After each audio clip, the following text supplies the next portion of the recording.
Just woke up from a nice Sabbath nap.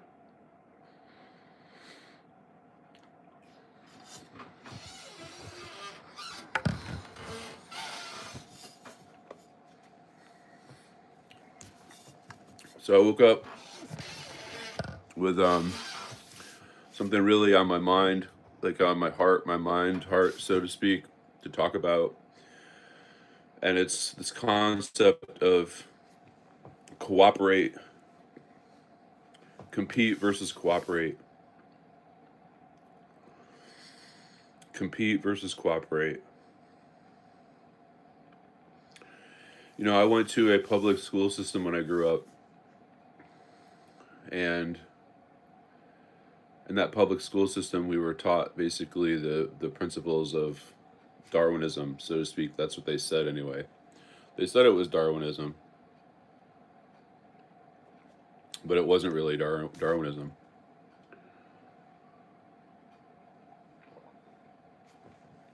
Mom was looking at me. Yeah, her ears are moving over there. She knows I talked about her.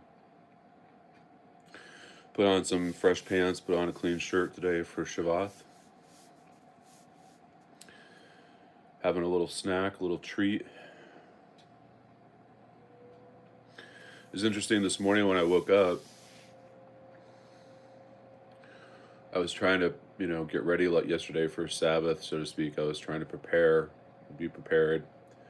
And with my water situation here, not having running water, I have to boil water to have hot water. And then I try to, put it in something on the side or pour it over the dishes. So I had to boil a bunch of hot water last night because I had quite a few dishes that I've been behind on because I ran out of water, and I was using lake water. It was the lake out here as well. It's actually really calm right now. It was pretty wavy this morning. I took a nap. I woke up and it was calm. It's beautiful.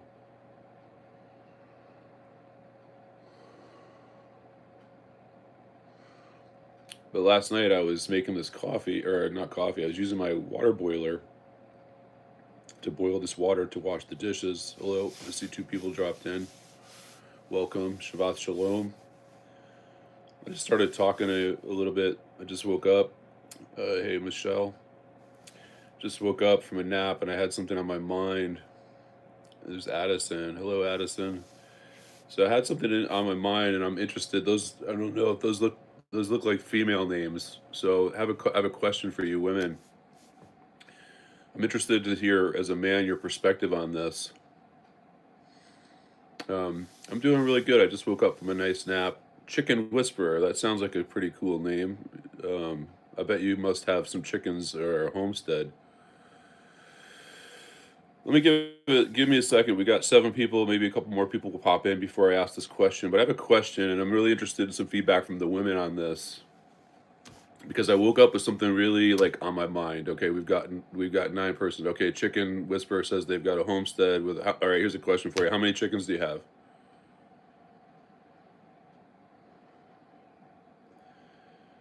Okay, Michelle spells his name a different way normally. Okay, no problem. He's a man. 14 chickens. Wow, 14. That's a powerful number. You know what that is in Hebrew? That's dude or David. 14. 2 menorahs. All right. It looks like we were settled in at like 7 people. Somebody dropped off. Michelle's a dude. That's cool. I see a Kim. This is a question for men and women actually, but I woke up with something like really, like felt that I needed to speak to, or wanted to speak to right now, and that is this concept of cooperation versus collaboration. Okay, cooperation versus collaboration. Because when we got a Molly. Hopefully that's another female. Because I'm really curious about this. Kim's a man. Okay, Kim is a man. That's a man's name too. Cooperation versus competition.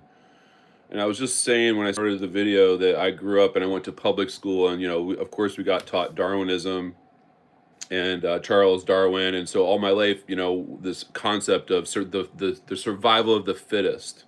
Okay, the survival of the fittest, and that was what we were taught was Darwinism. But actually, let me see if I can look it up right now. I forget who the guy is. There's a somebody else. Maybe somebody else can look this up for me really quick. But who's the actual guy that came up for that came up with survival of the fittest? Because it was actually not Charles Darwin. Um, it was actually not Charles Darwin. It was this other guy that came up with survival of the fittest. But what these educators did was they said somehow they decided to merge survival of the fittest into Darwin's theory. I found out much later in life that Darwin's observations, his observation was actually that those species that cooperated had the greatest proclivity or likelihood to not just live but to thrive, to be successful. Okay, and I think it's very interesting that they've distorted that in the school system, and they make it about competition, the survival of the fittest, so to speak, the survival of the fittest, the survival of the fittest. It's this competition, and I just wondered, like, okay, so somebody is out there. I lost a bunch of people already on this. Maybe they don't think it's as significant to me, but when I look at society and I look at relationships, and what's particular on my mind right now is I think that there's a lot of like in society. I think today that there's a lot of inversion. So men are being feminized and women are being masculinized, and I feel like when I've had recent relationships with women or started to get in a relationship with a woman, it's almost like they're more competitive. Um, it's almost like they want to compete with me instead of compliment. And so I was just curious, whoever, if there's a woman out there, how do you feel with other women? Somebody wants me to guess their age. I don't know. I'm not really talking about like, your age right now, but I don't know, 14? Are you 14? Are you 67? Does it matter?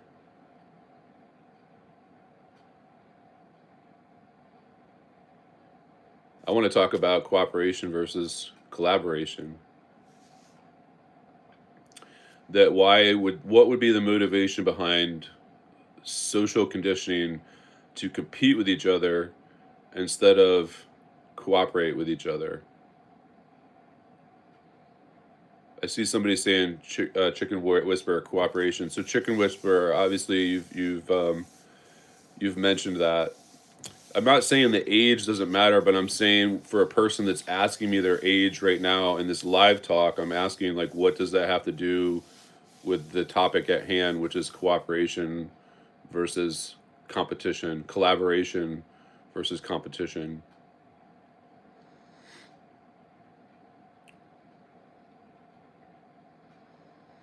Someone called you the N word right now, just now. Where? Oh, I'm sorry to hear that. That doesn't sound, I mean, maybe the N word was nice, but I think what you're saying is they called you a racist N word, which is not cool. So I'll say that's messed up. Sorry about that.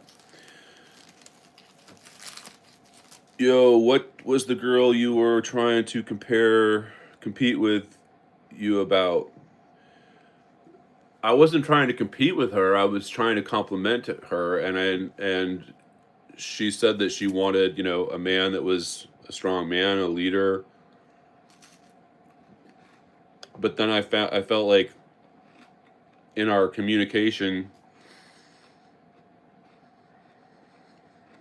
in our interaction, it was like she wanted to be the man. She wanted to lead things. She wanted to steer things. And when I wasn't having it, when I wouldn't just let her run the show, so to speak, she would get angry. And how does that serve her, or how does that serve us, or how does that serve me? Void but strokes, lol. Kim says, I don't know. Hogan says, they're white. White in Hebrew is the word Lavan or Laban. It's Lav, heart, and Bon, son. For me, skin color doesn't matter. Skin color is irrelevant. What matters is all of our bones are white and all of our blood is red.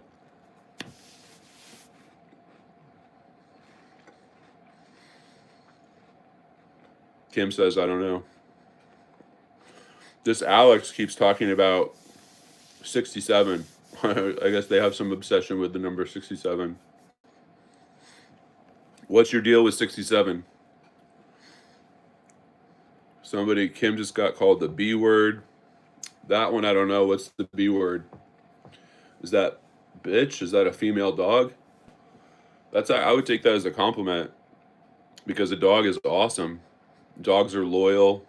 A dog in Hebrew is kalav, like literally as heart, means as heart or all heart. I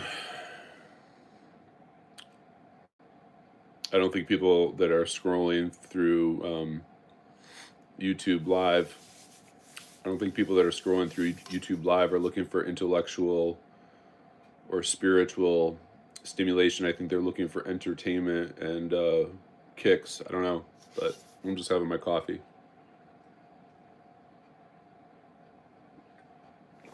So I started to share about how last night I was doing my dishes. I was boiling this water. I had to boil water maybe 4 or 5 times with my little coffee teapot water boiler.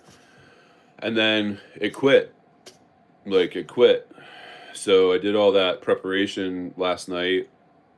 And then I couldn't finish rinsing off my dishes because my water boiler died. And then this morning I had no way really I didn't have any way, but I didn't have a very convenient way to make coffee. I had to basically take a big glass bowl and boil, or didn't even boil, but try to heat up water and then get the water hot enough where I could pour it over the coffee and then take the coffee that I made, put it in a cup, put it in the microwave and heat that, and then put it in my thermos. So ultimately I have, it's not, I guess, yeah, this is, you would call this a thermos, even though it's a coffee mug thermos, whatever.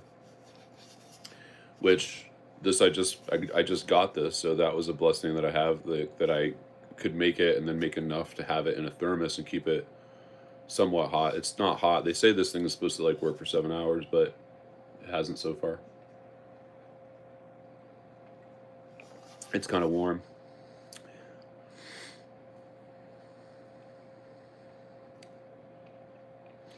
Mostly looking 67, it can be spiritually draining.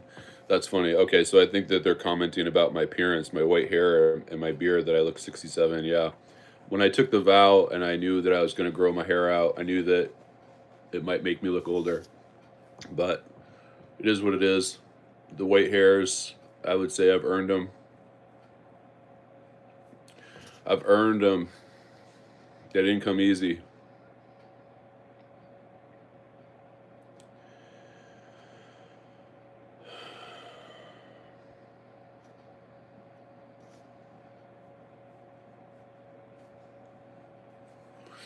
Maybe I should just record the videos and not bother doing it live, because live is just kind of distracting. But once in a while, there's somebody that actually wants to engage and have some meaningful discourse.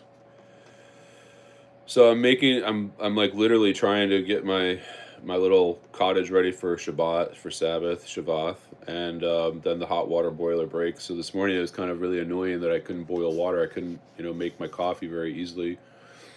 I was able to make coffee. I had to be creative. I had to jump through some hoops, so to speak. But I was kind of annoyed by that. I was kind of annoyed that I'm like, but what's the point of getting annoyed? Like, take things in stride.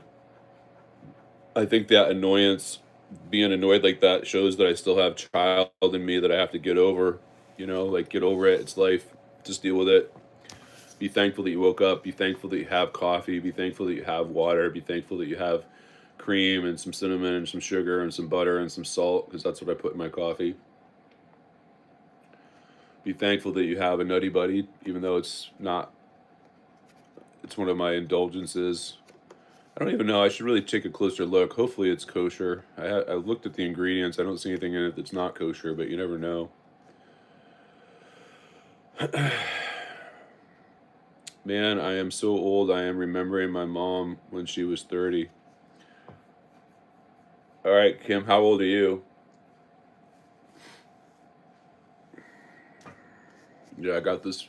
I got a lot of weight in my beard. I'm actually only 52, so nowhere near my 60s yet.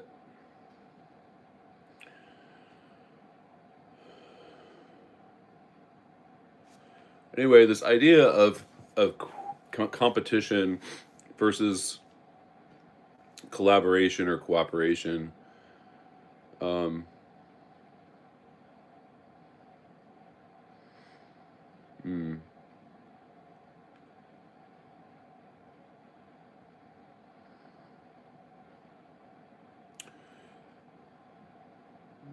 from the way that you're putting it, Kim, is that just meaning the way that she passed away naturally, or did she go in a way that was unnatural?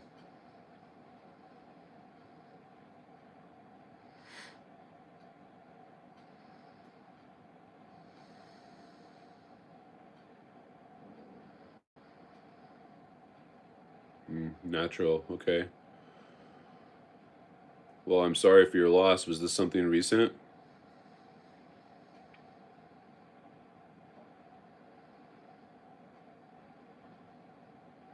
By the way, there's two people on here. Where are you guys from? I'm currently in New York, sitting next to the middle finger of the Finger Lakes. So if you looked at the map from the north, I'm like right here on what's called Cayuga Lake.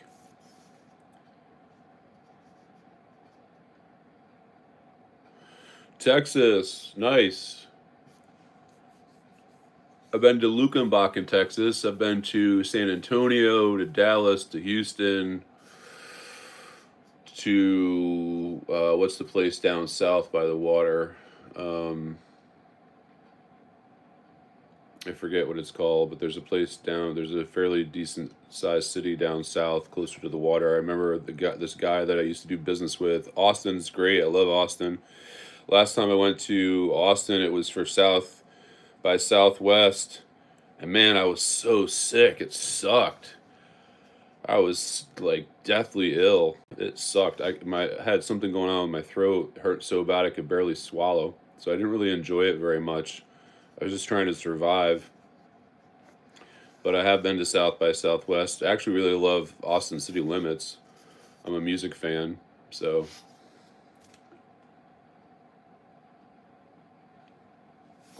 one of my old favorite Austin City Limits was BB King.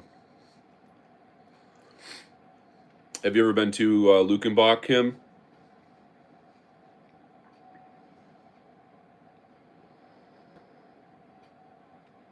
Nice. Texas Longhorns played at the stadium. I swam. Used to swim with some guys that were swimmers from Texas, on the Texas University of Texas UT. Yeah, I think they have a big rivalry with Texas A&M. I think Texas A&M, at least back in the day, they had a good swimming program as well. I was a competitive swimmer. I was a five-time All-American swimmer.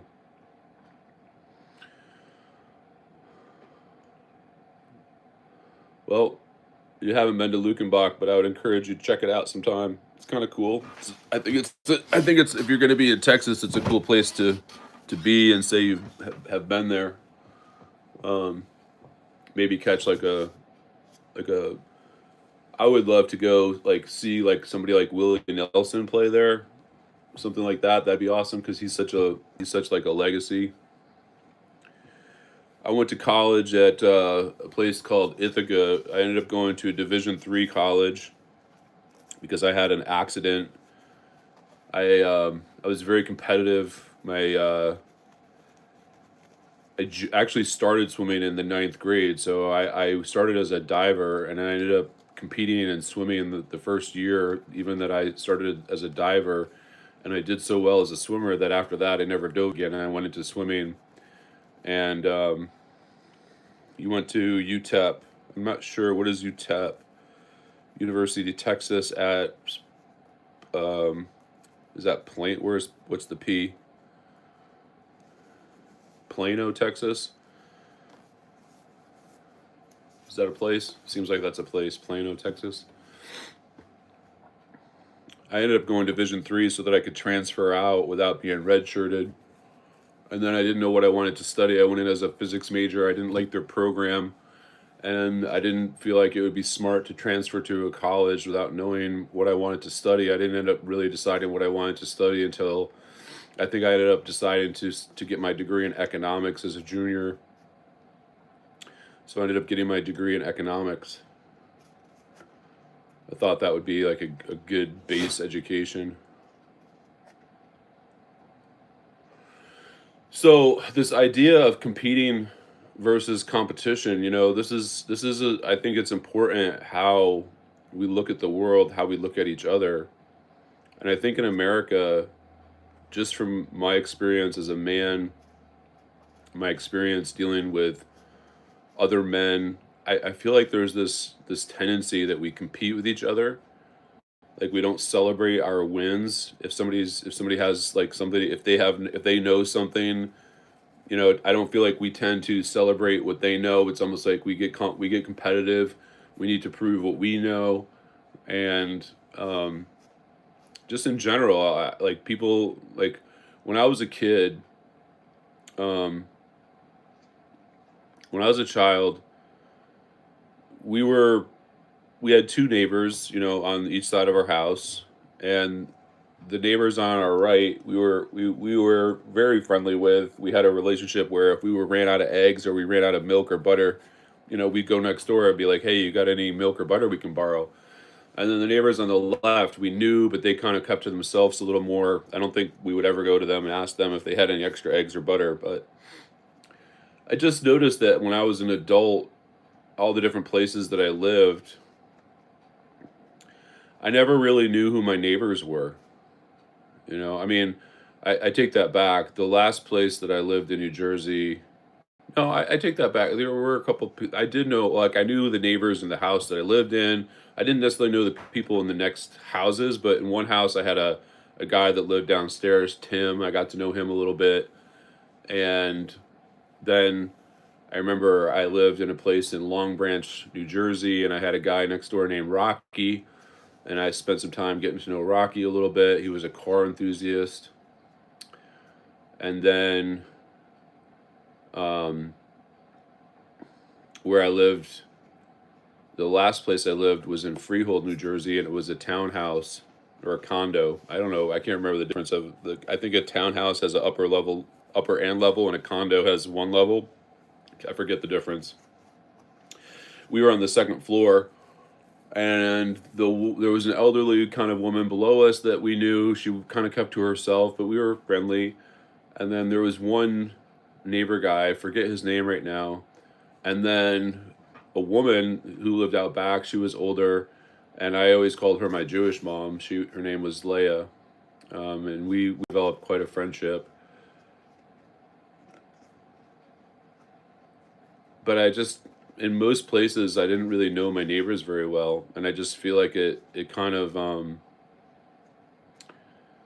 I feel like that's a reflection of our society that we don't cooperate really, that we don't know each other. I mean, I feel like why wouldn't everybody in the neighborhood kind of know each other? Why wouldn't they want to hang out and like have a barbecue all together on the weekend? And like, to me, that's when I think about my life, the times that I enjoyed the most. My mom was one of 9 children, so I had 8 aunts and uncles on my mom's side. My dad's one of 3, so I had 2 uncles on my dad's side, and I had 8 aunts and uncles on my mom's side. And my mom's side would have these big, kind of family barbecues and meals and stuff, and so we would often go over there on a Sunday afternoon or something, and everybody would be there. It'd be like tons of cousins, and I love that. I love like getting people together and being together with people. And ultimately, I wanted to be a family man more than I wanted to be a Navy SEAL. I didn't see those two lifestyles being necessarily conducive, so I chose. When I went to college, I figured when I got a scholarship for college, um, I decided that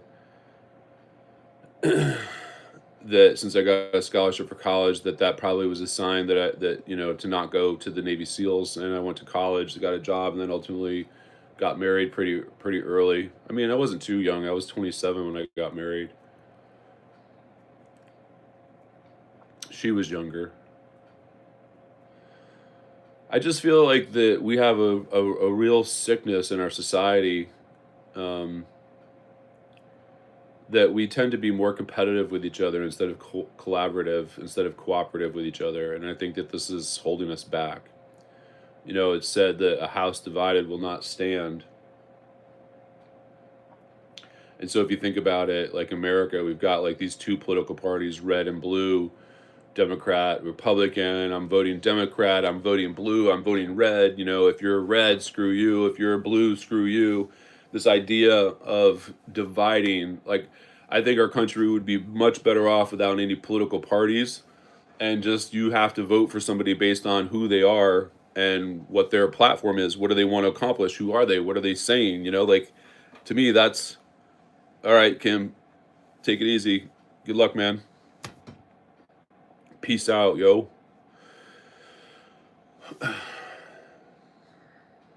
Thanks for stopping in. Wish you all the best. Down in Texas. Thank you, sir. You have a good day as well.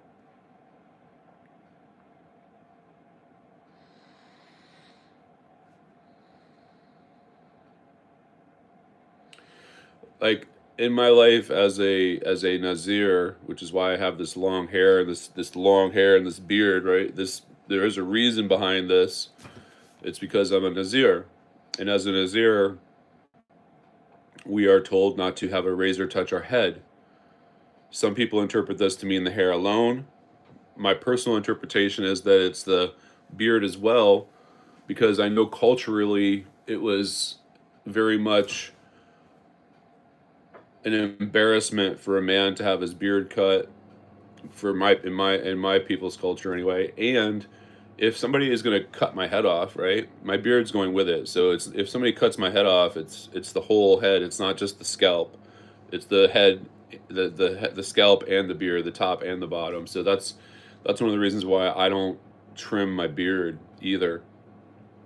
Even though from a vanity standpoint, it could be much nicer to be able to trim my beard, trim around my mustache or whatever, which I don't do that. I either bite it or I burn it, because we're not allowed to have a man-made object. We're not allowed to have a razor touch our head. Some people would say, you can't even cut your hair with fire, but I don't think that's so. I think that's an interpretation. It's very clear that you can't have a razor touch your head, and I believe it's a razor because it's in the same pattern of the stones of our altar. Our altar, you can't make an altar to the Almighty um, with a stone that's been touched by a human-made tool. They need to be natural stones.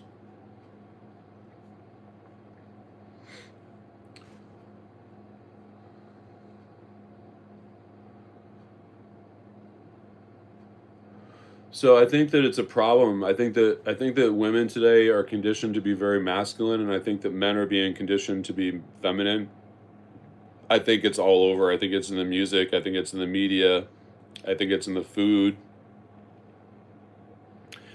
It's all over. It's this inversion. It's the distortion, because those that are coming into the world from a place of darkness or evil, distortion, falsehood, what they do is they want to distort, pollute, or corrupt the actual image of the Almighty, the Divine One, Him, male and female. And so I believe this is one of the reasons that the adversary, the one that's called Hashatan, how he works, how he operates, he's called like a lion that circles, a roaring lion that's circling, that always is wanting to devour and destroy. And that's because he got cast down after thinking in his heart that he would lift himself up and sit in the seat of the Most High. So then he got cast down, lowered, and when he got lowered, he attacks that which is made in the image of the Almighty. So he inverts. And in my experience, when I encountered the devil, I know that some people will probably be a little freaked out about that, but it's true. When I encountered the devil, he presented himself in the form of a woman, and it's one of the things that really shook me up, um, and scared me and caused me to humble myself because I was pursuing shamanism, and it was very humbling that after I came back from this trip, that was a very intense trip, and this, I don't even want to get into that whole trip, but I'll just say that after I got back from that trip, I guess you could call it channeling. I was speaking, I thought that I was, at the time, I thought that what I was sharing, I was aware of some of what I was speaking, but then also I was unaware of what I was speaking, some of what I was speaking, because my ex at the time recorded it. And when I watched the video and I heard myself say that this is what Satan had told me, like, that was very scary, very scary. And I realized, like, whoa, I'm not, I thought I had gone through 3 stages of enlightenment, and I was like, whoa, I'm not where I think I am. And there was a proverb that my dad taught me when I was a child that really hit me hard during that time. It's Proverbs, or Mashallah 14:12. There's a way that seems right to a man but leads to death. And that really frightened me, because if you listen carefully, there's a way that seems right to a man, but it leads to death. That it's making it sound like that person, they think, welcome back, Kim, they think that they're on this path, right? There's a way that seems right to a man but leads to death. So there's this qualifying word that says that they think, they're under the impression that they're going in the right direction, but they're not. They're going to death. And I realized that was me. I realized that I was on this path, and through a bunch of circumstances that happened, I realized, whoa, I'm not on the right path. And even more so, I'm not even in the right woods. Like, I'm in a whole different place someplace else altogether, not where I want to be, not where I think I am. And that scared me. Like, that shook me. And I got low, like down on my face, and I prayed and I asked and I begged, I want the truth. I want the truth. I just want you. I want the truth. I don't trust any of these men, women. Like, I don't trust anybody. I don't know who to go to. I don't know who to turn to. Like, I just want the truth. And that was kind of like the beginning of this new path for me, was seeing that I was compromised, seeing that the way that I was pursuing was no good. And that humbled me very much. And this is a key also, I would say, for us in our growth, our personal growth and our learning. If we don't recognize that we have a need, if we don't recognize that we don't have it figured out, if we're not willing to humble ourselves or humble ourselves and let go of the ideas that we think are correct, and kind of like, it's almost like building a house. If you've built a house and you've done it incorrectly and it's not stable, it's not safe, you can spend a lot of resources trying to make that house safe or stable, but they call those money pits. I would say the best thing to do is to start over, to make sure that you have your foundation right, and then to rebuild your house. That the analogy would be like one stone at a time, one brick at a time, and you make sure that each brick is right. And so that's how you rebuild your house. Hi, Mama. Hi, Mama. You want to go out or you want to come up? You want to come up, say hi? Come here. This way. Come over here. Come here. No, she wants to go out. You want to go out? Pardon me 1 second. She wants to go out.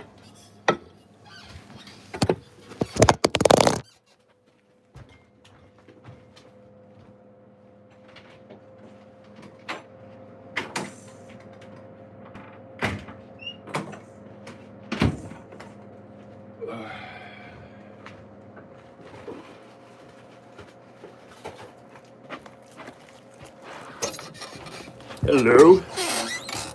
Down there. Drop my phone. Where are you? You were on the floor. I knocked the phone down to let Mama out. Little Mama, that's what I call her. She's a 15-inch beagle. She's a great little dog. So it's like 2 o'clock here, and she hasn't even been out. This is the first time she's been out all day. She was just sleeping on the couch all day.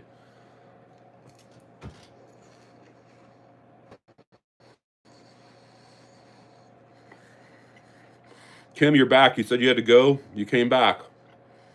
What brought you back to this 67-year-old looking Gandalf character in the blue robe?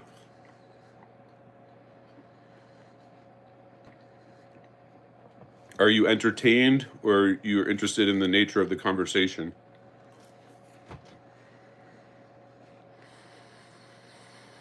Golden retrievers are great dogs. Kim just said that they need to get a golden retriever. I wonder sometimes if some of these people are bots, because I see like them pop off, pop in, back. I don't know what's up. But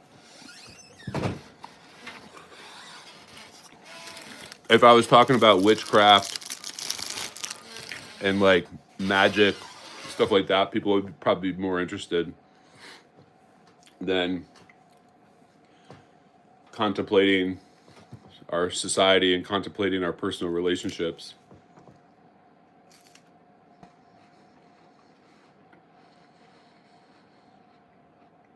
There's a beautiful story, at least to me,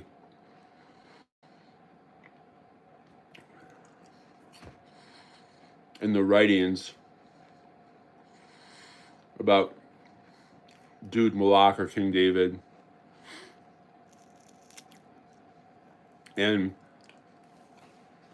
to me, it's a very beautiful story.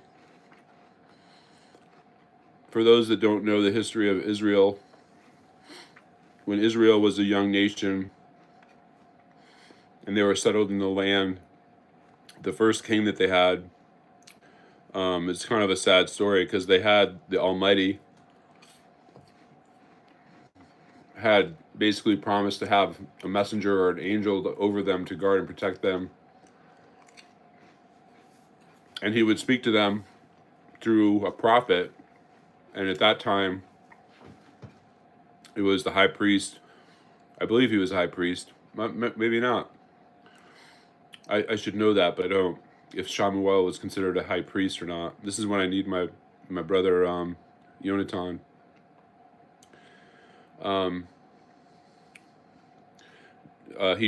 The Hebrew Nazarite. He's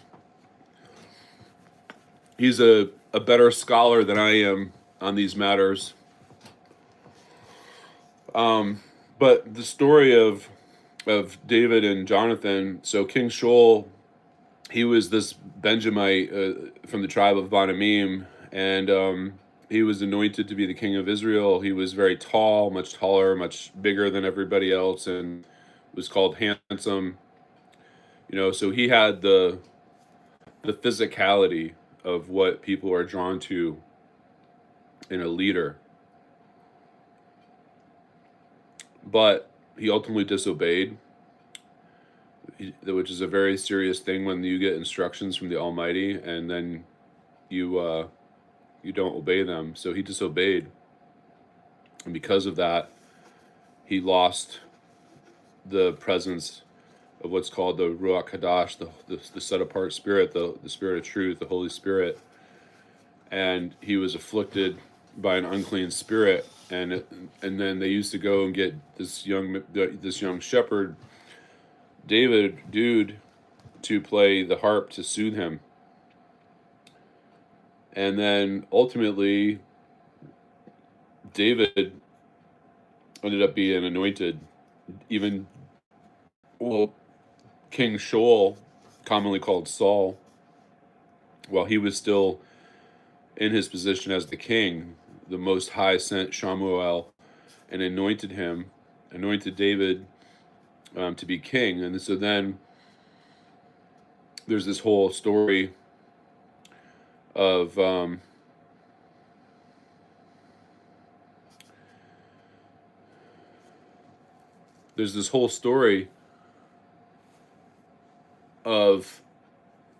David and the Goliath, this giant that was called, I think it was Goliath, and how, none of these soldiers were willing to fight him. And so David steps up and says, I'll fight him. And then they go and they give him the king's armor and stuff, and he doesn't even fit into it. So he's just like, no, I'm just going to take my staff, my shepherd. He takes his slingshot, and he goes and he finds 5 stones, which is interesting because that's connected, in my view, to the letter He, 5. And he takes these 5 stones, he goes and he stands in front of this giant, out in front of all these warriors, and he's mocked. The giant mocks him, and David ends up taking this one stone in his sling, and whoosh, like hits the giant in the head, knocks him down. We don't know if he's dead at that point, but he knocks him down. And then he goes over and he takes the sword of the giant, and he uses his own sword and he cuts his head off. And he takes his sword and he takes the head back with him as trophies, letting the dog in.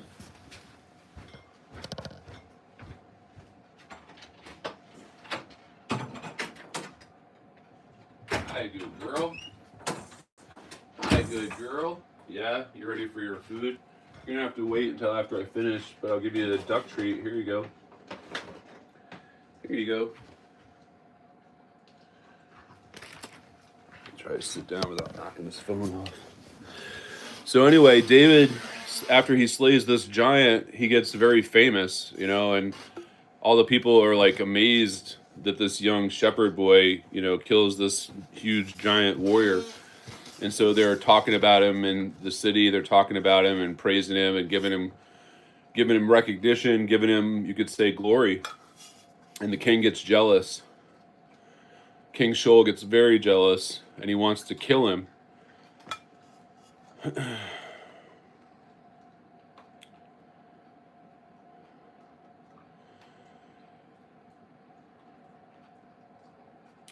And then King Shaul has a son. His son is named Yahunathan, or Jonathan.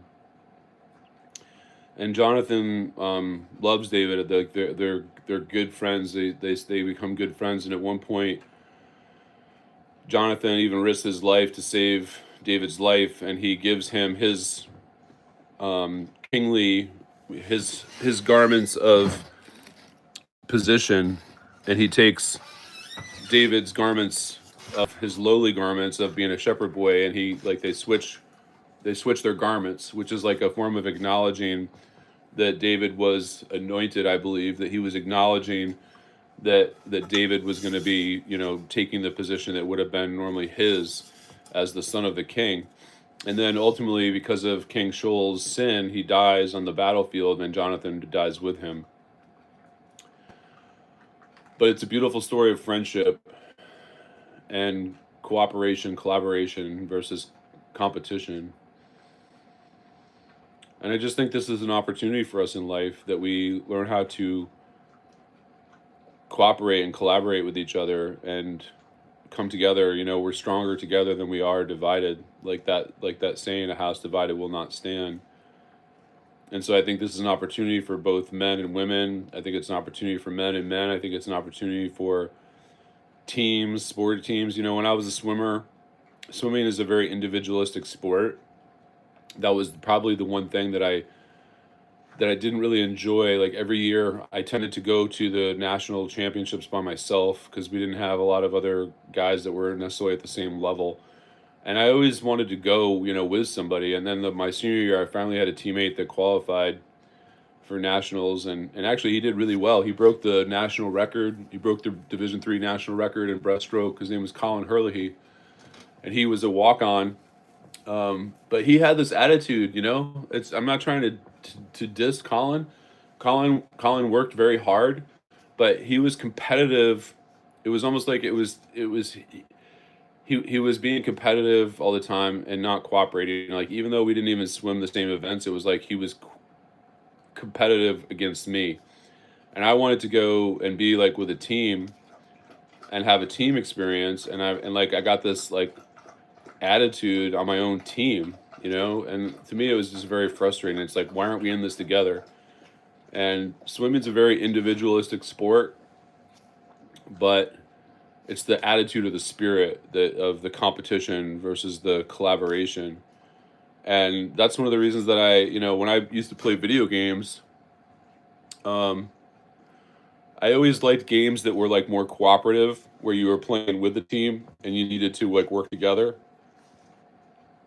Those were the kinds of video games that I enjoyed. I didn't really enjoy video games that were like, you're trying to conquer a lot. I used to play Diablo a little bit, but I got bored with it. The game that I played for so long was actually called League of Legends, um, and it's a 5 versus 5 game, and you really need to work well as a team, or else the game you get it's if you work well as a team, it's called snowballing. You just start to build a momentum. Someone says you want to know my name. If you want to share your name, sure. Hi, baby. You want to come up? You want to come up and say hi? Come here. She wants me to give her some food. Come here. Come here. Come say hi. Come over here. Up. Up. Come on. Hey, come here. Say hi over here. There we go. There we go. Yeah, she's just wants food right now. She's trying to bug me for food. But I'll feed her after I get done. Preston. That's a cool name. Preston. Do you know what it means? I don't know what Preston means.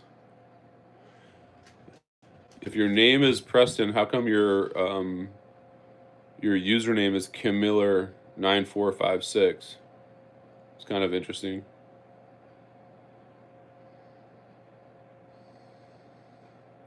Somebody is talking about Jesus, whose real name is Yahushua. Repent or NR rub. That's funny. See, when people come like this and they don't even know who they're talking to, and then they're like, pray dangerously trust Jesus. Like, I'm not mocking Jesus. I'm actually a follower of Jesus. But you come and you talk to me like you don't even know who I am, and so you sound silly. Oh, got it. You're not using your real name. Okay, cool. Well, thanks for sharing your name, Preston. I pray that Yah blesses and keeps you. This person that just came on talking about Jesus, I probably know more about Jesus than you do, because I gave my life to him, so to speak, or invited him into my life when I was 14 years old. He's called the living word of Yah. Yeah. So in the book of Revelations, it says that his new name is the word of Yah, which I bet you don't even know what that is. Repent or Enrub, whatever that is. Do you even know his new name? Probably not. You probably think that you're serving the kingdom just sending these spam notices to people without even knowing who they are or talking to them. And that's not how Jesus or Yahusha, that's not how he walked. That's not how he lived. He actually went down and spent time with people. He went and like walked, people wanted to be near him, so they would come and they would want to be around him because he actually gave them what they needed. He fed them, so to speak. He fed them spiritually.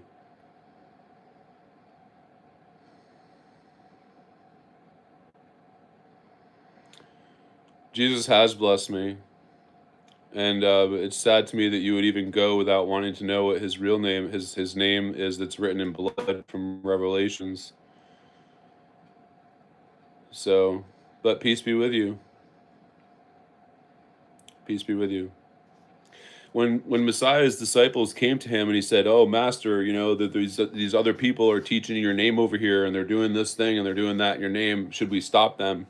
He said, "No, don't stop them. If they're not against us, then they're for us. So peace be with you. Blessings."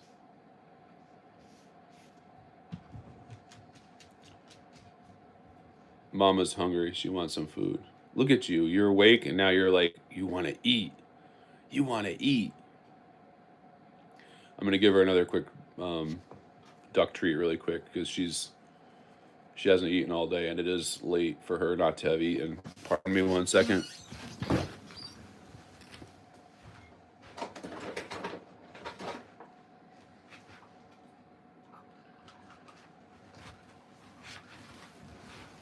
She's like vapid over here eating these duck treats, inhaling them. Yeah, so it's interesting, like to me, oh, speaking of competition, yesterday I was on X or Twitter and I shared a couple of posts and I had these people kind of coming at me that wanted to debate with me. And it's like this whole spirit, they want to debate. They want to be right. They want to debate. And it's like, why aren't we just having a conversation? Why are you demanding, that I answer these questions? Like, you don't even know me. You haven't even asked me a question about who I am. How long have I been on the spiritual path? Like, what do I believe? We don't even establish any common ground. And you're just telling me this. You're like barking at me. Answer this question. Look at this. He sends me a picture of. This guy sends me a picture of these thoughts or comments about some verses from the Bible, and he's telling me to address these points, like he's demanding to address these points. And I'm like, first of all, this isn't even scripture. Like, this is even actually out of the Bible.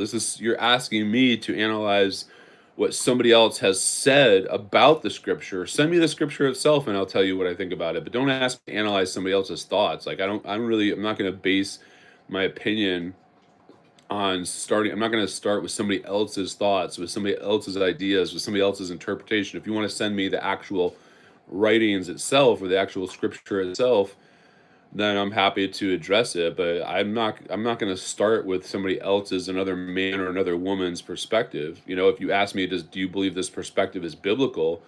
I will say yes or no. But there's two aspects to anything. And in terms of spirituality, there's always a physical context and a spiritual context. So it's just interesting, on this topic of cooperation or collaboration versus competition. Yeah. Hey, says I was like, who's calling me dirty? It's Nazyr. Hey, what's up, Nazyr? Yeah, dirty feet. I'm like, they call me dirty. This better not be some troll. And then I can't really see that. My vision isn't that great, so that I could see it's Nazyr. Shabbat shalom, Nazyr. What's going on with you? Where are you at today? What are you up to? Are you resting in the Sabbath?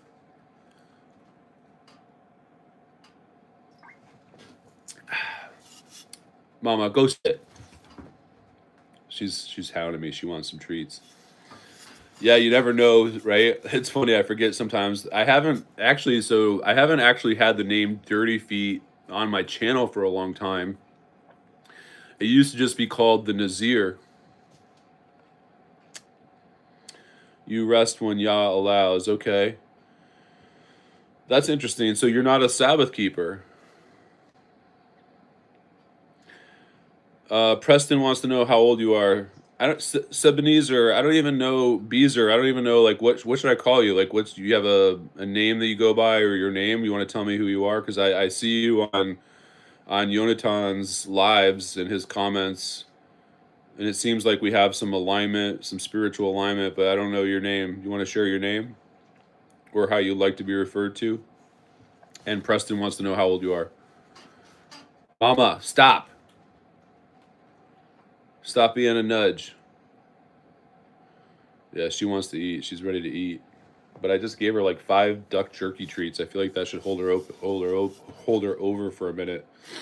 So Nazyr, I was talking earlier about how I went to public school, and they always taught us that Darwin's theory was the survival of the fittest.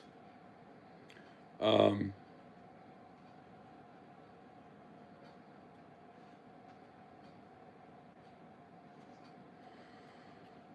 no, not Yah. Yah changes and is not the unchanging El. Of course, Yah is the unchanging El. Where do you think Hallelujah comes from?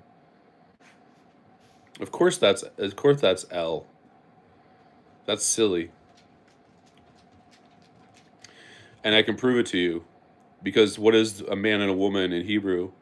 Aysh, which is fire plus a yud, that's man, and woman is Ashah, which is fire then a hay. And if you take the yud and the hay, it makes Yah. So yeah, I would say that's silly if you don't think that Yah and Ale is the same thing. It's definitely the same thing. We say hallelujah, we don't say hallelujah ale. So yeah, you might want to take a deeper look into that. Um, a lot of people don't understand. Like for example, one of the most misquoted scriptures in the Bible is the Echaya Eshar Echaya. Echaya Eshar Echaya. A lot of people think that means I am I am that I am, and that's not what it means at all. I am in Hebrew is Einai or Eini, Einai, Einai.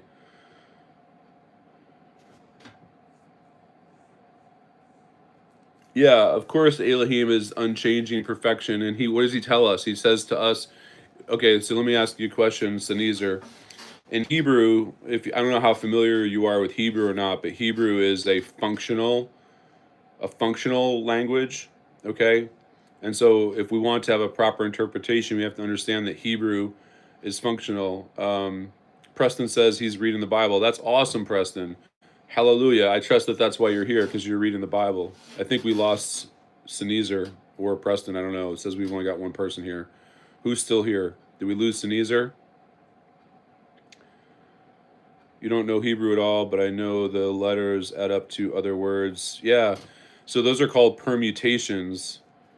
And I'll tell you something because I think you're Nazyr, aren't you a follower of Yahusha or Yahushua? Some people say Yeshua. You believe you believe Yeshua or Yahushua is the Messiah, Mashiach?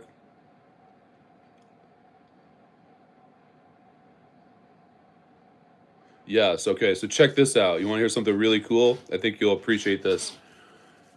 A lot of people don't know his real Hebrew name, but I would offer that his real Hebrew name is actually 7 letters. Okay? 7 letters. He's not the embodiment of El. That's a total misconcept. That's a total falsehood. Okay? It says very clearly in Ishayahu, it's not Yah becoming man, okay? Yah cannot he is so much greater than a body. This is why Yahusha is called the son of Elohim and why he's also called the son of Adam. He's what's called the seed of a woman. Okay, because a woman doesn't have seed, right? But in the garden, in the beginning, we know that see, you have this distinction. Where are you coming up with that Yah cannot, but El can? Yah is El. Like, where are you coming up with this? This is a distortion. Where are you getting this idea that Yah and El is not the same? It's literally, listen to me. Hallelujah. Yah is El. Even Preston knows that. And Preston's just starting to read the Bible. No, man, Nazyr, I don't know where you're coming up with this corny baloney, but this is baloney, dude. It's actually in the Hebrew text. Yah, it's like, do you know that Elijah's name is Eliyahu? Yahoo, it's Eliah, it's Elisha. It's like, no, man, you don't know Hebrew. I don't know where you're getting these ideas from, but this is a distortion. Maybe it's why you're here, because I'm happy to help you to understand this. But here's the thing. I cannot help you if you don't think that you need any help. If you think you know it all, if you think you got it figured out, bro, I can't help you because that's pride. So Yah literally is a shortened version of Yahuwah. It's if you want to take the name of Yehuda, it's a key to actually the holy sacred name of Yod He Vav He, which the first two letters of Yod He Vav He are Yah, bro. You're like way off base, man. This is like a really big distortion. If you don't get that Yah is El or Ale, it's not even El, it's Ale, Ale.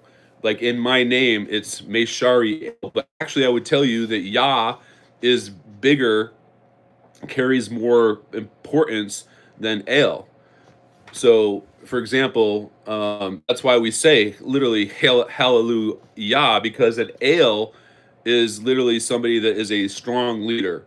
So, of course, Yah is El, but Adam was also called Elohim. You can't help me, bro. You think you're going to help me? You don't even know who I am, man. This is hilarious. You're not here to help me. I'm here to help you. That's funny. We all learn from each other, but I can tell you right now, from what you've already said, you don't have anything to teach me, bro. I mean, in terms of the Torah or the Bible, like I can tell you, like just from what you're saying, the servant of Yahuwah, the servant of the Almighty has the Holy Spirit, okay? And when you have the Holy Spirit, you have deeper insight. Like you have discernment.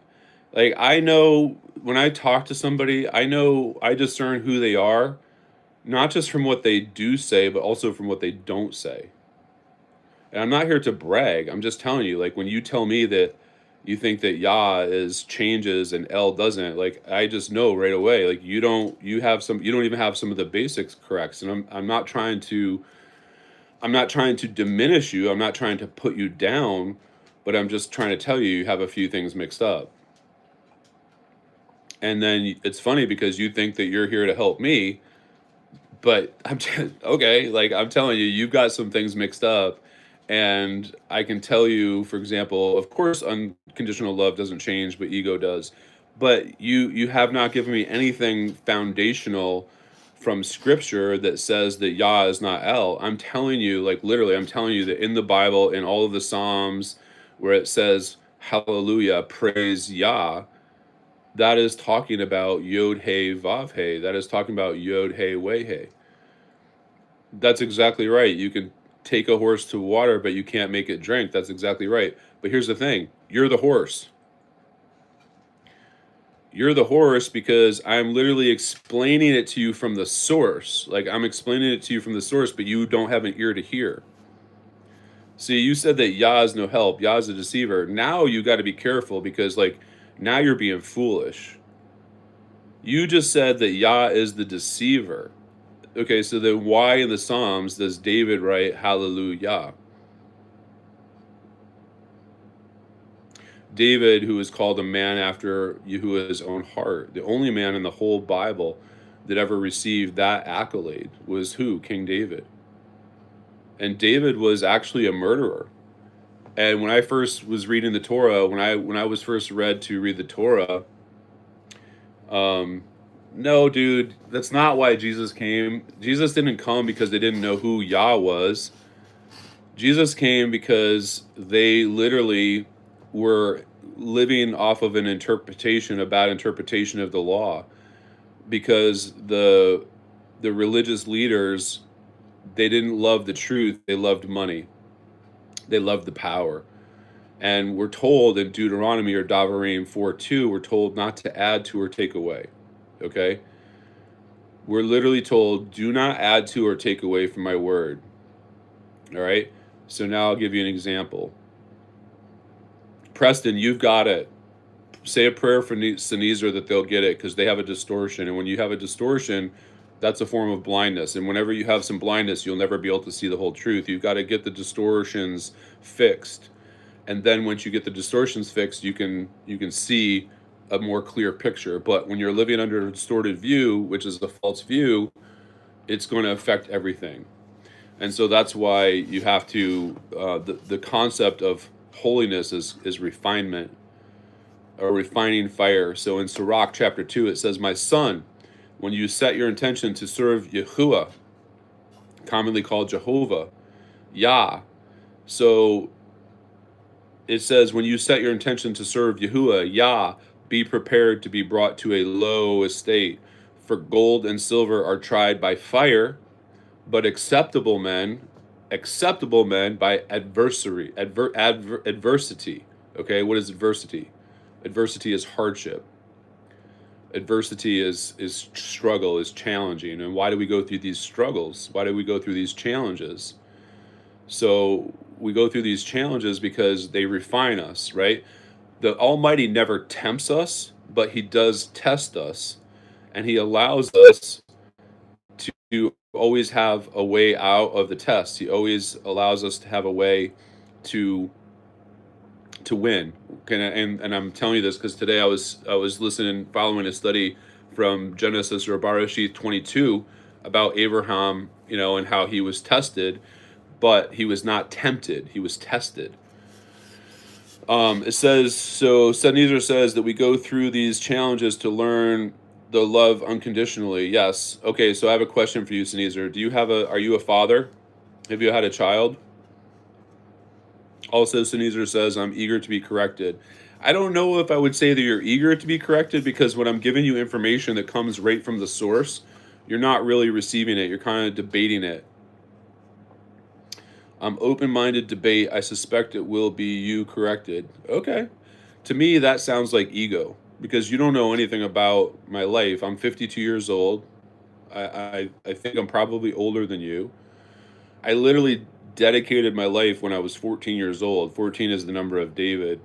And I was actually dedicated in my mother was going to have her appendix removed when I was in her belly. And she dedicated me before I was even born. And so there's a reason that the Almighty gives us elders. We're told to respect our elders. So my question to you, Nazyr, I'd like to be able to call you by a name. Do you have a name that I can call you? And also, how old are you? And are you a father? Are you a parent?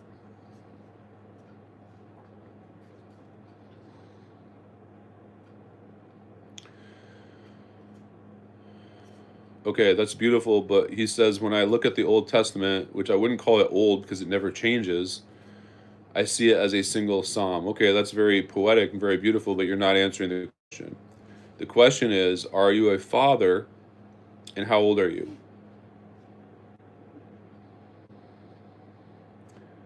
As I said, I have witnessed countless eternities, and I have birthed many things, but not human. Okay, that sounds like ego to me, to be honest with you. That sounds just like a little bit of ego there. Countless eternities? It sounds like like you're saying you're God.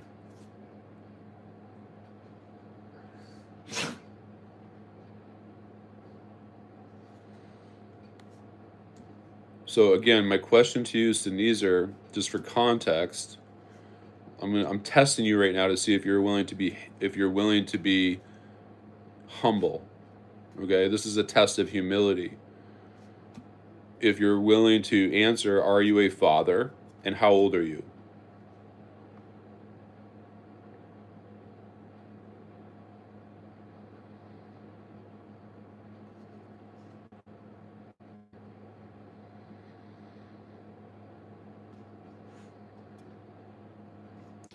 Okay, seems unwilling to answer, so that's okay. We just accept them where they're at. We accept them where they're at. But for those that are watching the video, I will tell you that it is absolute and unequivocal that yes, Yah equals El. They're two different words that express their, like for example, the Almighty is called El Shaddai, El Shaddai. He's called El Elyon. He's called Elohim. But the name that he told Masha or Moses at the burning bush as the name that he would be known forever is Yahuwah. Yahuwah. So Yahuwah, like just listen, open your ears. Yahuwah. It's not Elhua, it's Yahuwah. So you can't even accept that basic correction that this is the name that he said he would be known by forever. And for people that want to then say, well, the scribes went and changed that and that's not real, well, then basically you're attacking the texts that have been preserved for thousands of years.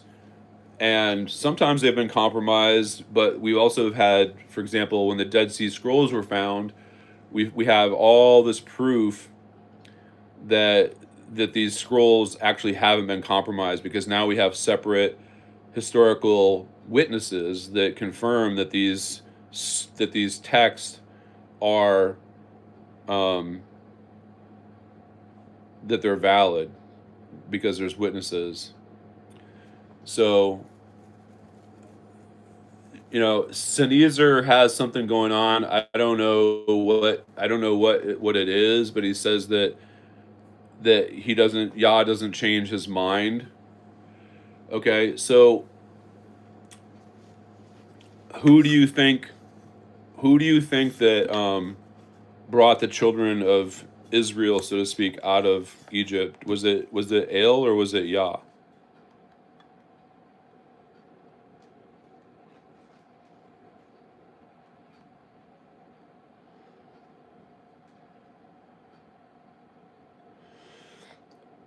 Okay, so you're saying that Yah brought him out of. So where was El?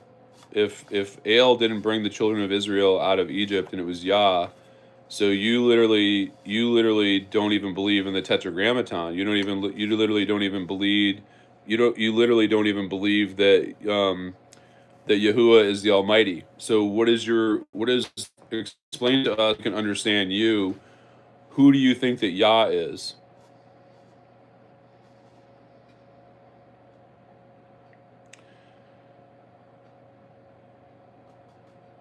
You don't believe in the Tetragrammaton, okay? So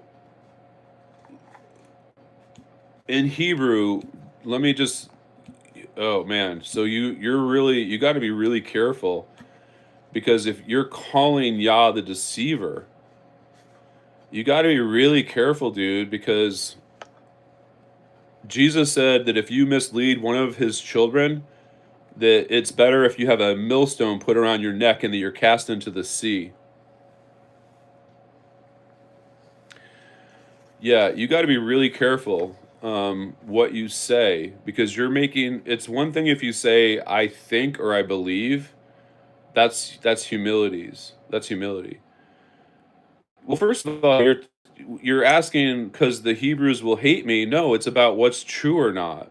Okay, if you think that Hebrews are evil, like that's a whole you already under a distortion anyway. Some Hebrews have done evil. Some Hebrews are evil, and some Hebrews are good, just like the rest of the world.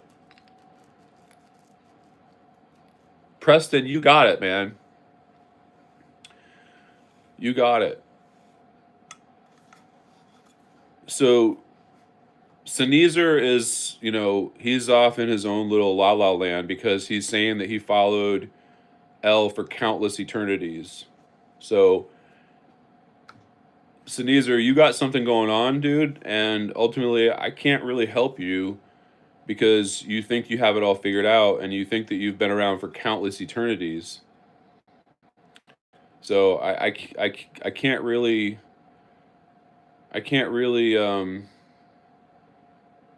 there's really nothing I can do there with that. Like you said, you think that you're here to help me, and that you've been around for countless eternities. To me, that sounds a little mental, bro. I'm just being honest with you. That sounds a little mental. Something's going on here. And so, to me, that sounds like, that this whole conversation's about vanity. You actually remind me of a friend that I have. His name is Skip, and he has a lot of distorted ideas in his mind, because he listens to so many different sources. He listens to all these other people and what they have to say, but it doesn't seem like he actually goes to the Torah, the Bible, and like literally reads it from the source. And that's what we need to do. Like Preston, the first thing Preston said is he was like opening up to the actual word itself. Yeah, Preston's 67. Okay, I didn't realize you were 67 years old. Preston, you're older than me, brother.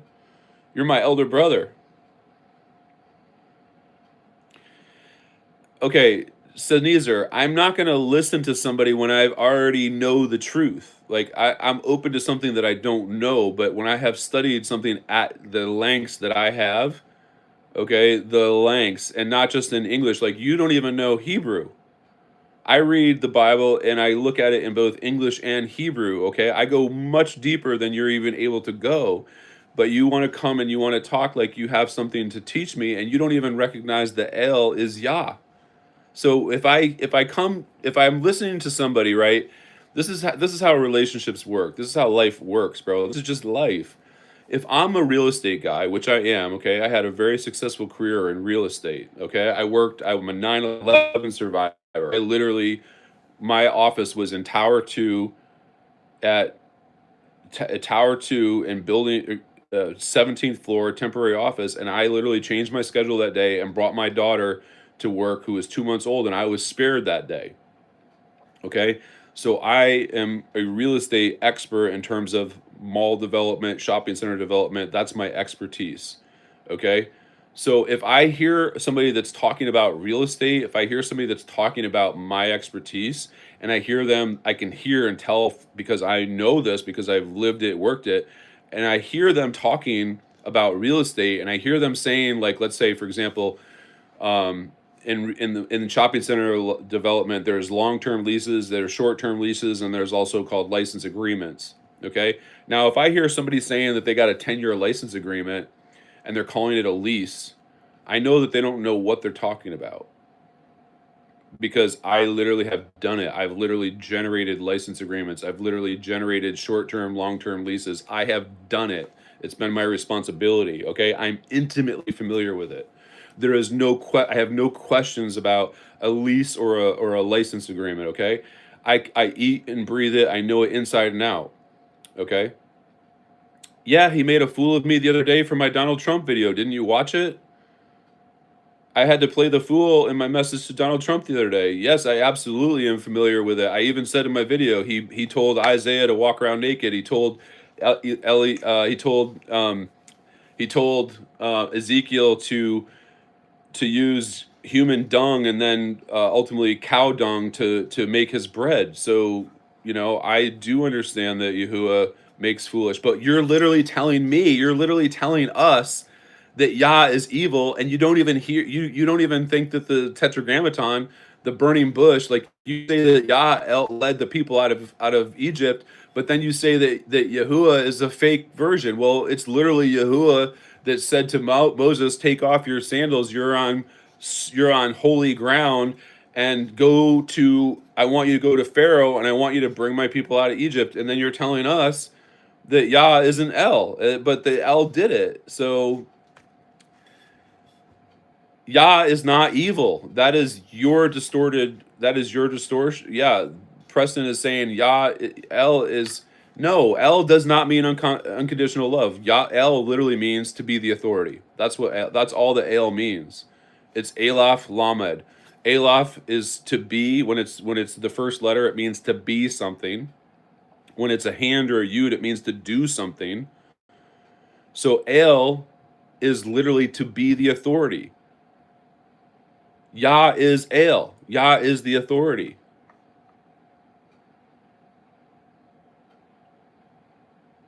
You don't even know basic Hebrew, and you're trying to teach me Hebrew, and I just explained it to you.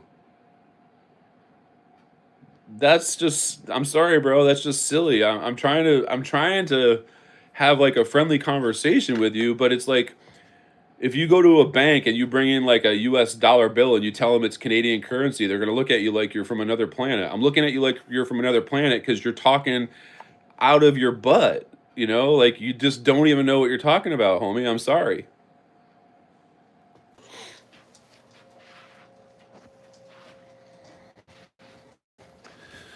All right, we're back. Phone died, but it allowed me to resume. So that's kind of cool. See if I can stabilize the phone here with the charger on it. I don't know if this is going to work, but we're going to try. All right. It looks like we're back. Phone died, but that's cool. I've never had my phone die during a live stream before, but I'm back. Mama got some food, plugged the phone in, and we're back. So, okay. Um, I'm not really sure how we can help clarify for Nazyr that the ale is Yah and Yah is ale, but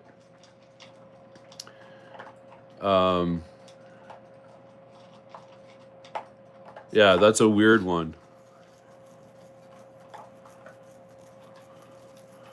Well, first of all, Jesus isn't even his real name. I mean, that's a fake name.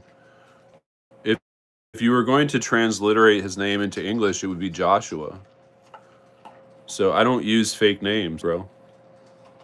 Just like in spirituality, like you're talking about ale and Yah being a different thing. Okay, so you say like a rose by any other name. What you seem to be disconnecting is like, for example, if you speak English, and if you're reading the English Bible, that Bible was translated from something else. Okay, so there are some names that are directly translated from Hebrew to English. I don't worship the name. I don't know what you're talking about. I'm telling you, I don't call him Jesus because that's not his name. Like if somebody calls me Fred, I'm going to be like, yo, that's not my name. My name is Meshariel.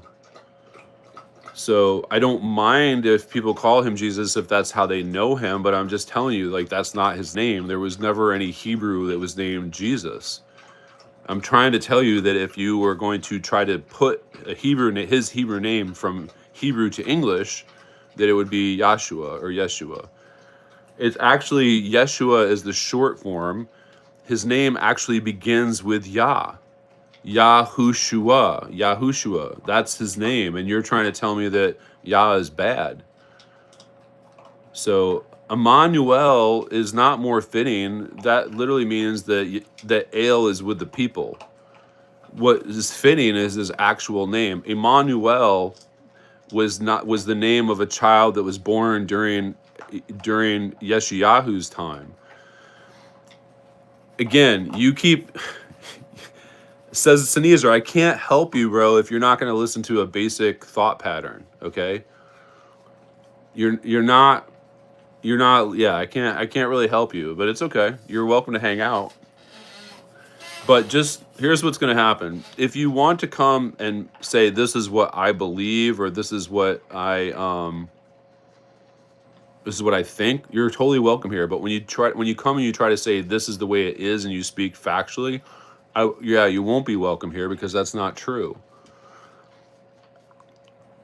Okay, so even Preston has a misconception. Okay, there's a lot of misconception out there. Jesus is not God the Father. There's a reason why, and I'm using your language. There's a reason why he's called the Son of God and the Son of Man. Okay.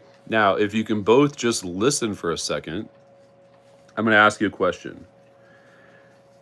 In the beginning, in the garden, okay, when Adam was in the garden, okay, he was told not to eat from a tree, right? You guys both agree with that? That Adam was in the garden, it was just him, and it was the creator, and he was told not to eat from the tree of knowledge of good and evil. Do you both agree with that statement? Can we get some common ground? See, what I want to try to do is I want to try to get us on at least at a starting point that we know is equal. So, Nazyr, do you believe that Adam was the first man, that he was put in the what's called Gan Eden, the Garden of Eden, and that he was there, and he was there with the Creator was there also talking to him? Okay, stop. Don't add. Okay, stop. When I'm trying to develop a thought pattern, don't inject your own thoughts into it, bro. I'm trying to build a picture. I am the painter here. This is my channel. I am trying to get us to a place. I'm trying to share a thought. Don't come inject something else different, okay? Don't start talking about blah, blah, blah, okay? I want one step at a time. You can either follow it or you can't. If you want to give your example afterwards, that's cool. But don't interrupt my example with your ideas when I'm trying to share something. Okay? Stop. Just listen for a second. Just chill. Stop trying to be the giver. Just contemplate for a second. There's 3 of us men here together. We're talking, and I'm trying to get to a fundamental point. Okay? And if you can hear this point, dude, it's not degrading. I'm literally trying to make a point, and while I'm trying to make a point, you're injecting yourself. I can't present what I'm asking you to do is to let me present my opinion. I'm getting frustrated because when I'm talking, you're like talking over me. I don't need you to remind me. I don't even need your feedback right now. I'm trying to convey a point. I'm not trying to ask you a question if we can agree on something. I'm trying to paint a picture and say, can you agree with this? So far you've written like 3 or 4 times, but you haven't even answered the basic question, which is, do you agree that first Adam was created in the image? It says in the beginning that Elohim said, let there be heaven, let there be, it says in the beginning is that Elohim created the heaven and the earth, and then he said, let there be light, and he called the light good, and he separated it from the darkness. Okay, so we all agree on that. So we're not in agreement because Nazyr says no, he's not, and I don't even know what no, he's not. What do you? I'm not mad. I'm frustrated, dude. I'm frustrated because you wanna talk about your own agenda, and it's like literally my YouTube channel. I'm trying to host a conversation, and I'm trying to take 3 guys that come from different backgrounds, and I'm trying to be what's called a facilitator. I'm trying to get us on some common ground so we can actually have a meaningful conversation, and you keep interrupting me. That's what's happening.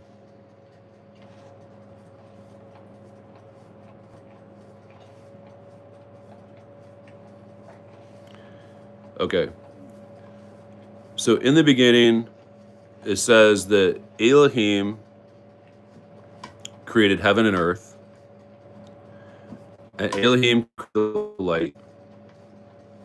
And then ultimately we get to the 6th day, and it says that on the 6th day, it literally says, let us create Adam, him, male and female, in our image. Does anybody disagree that that's actually what the Hebrew says? Have I represented it accurately?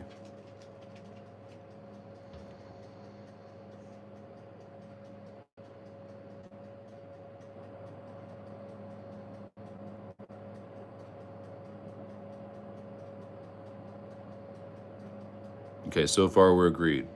Okay, so now we're on the 6th day, right? And it also says, okay, so Preston agrees also.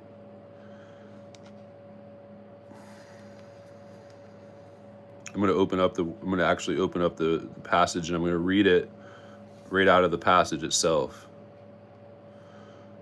Okay, so that you guys know that I'm not making it up or trying to add my own thoughts. Okay, so the very first verse in the whole Bible says, in the beginning, Elohim created the heaven and the earth.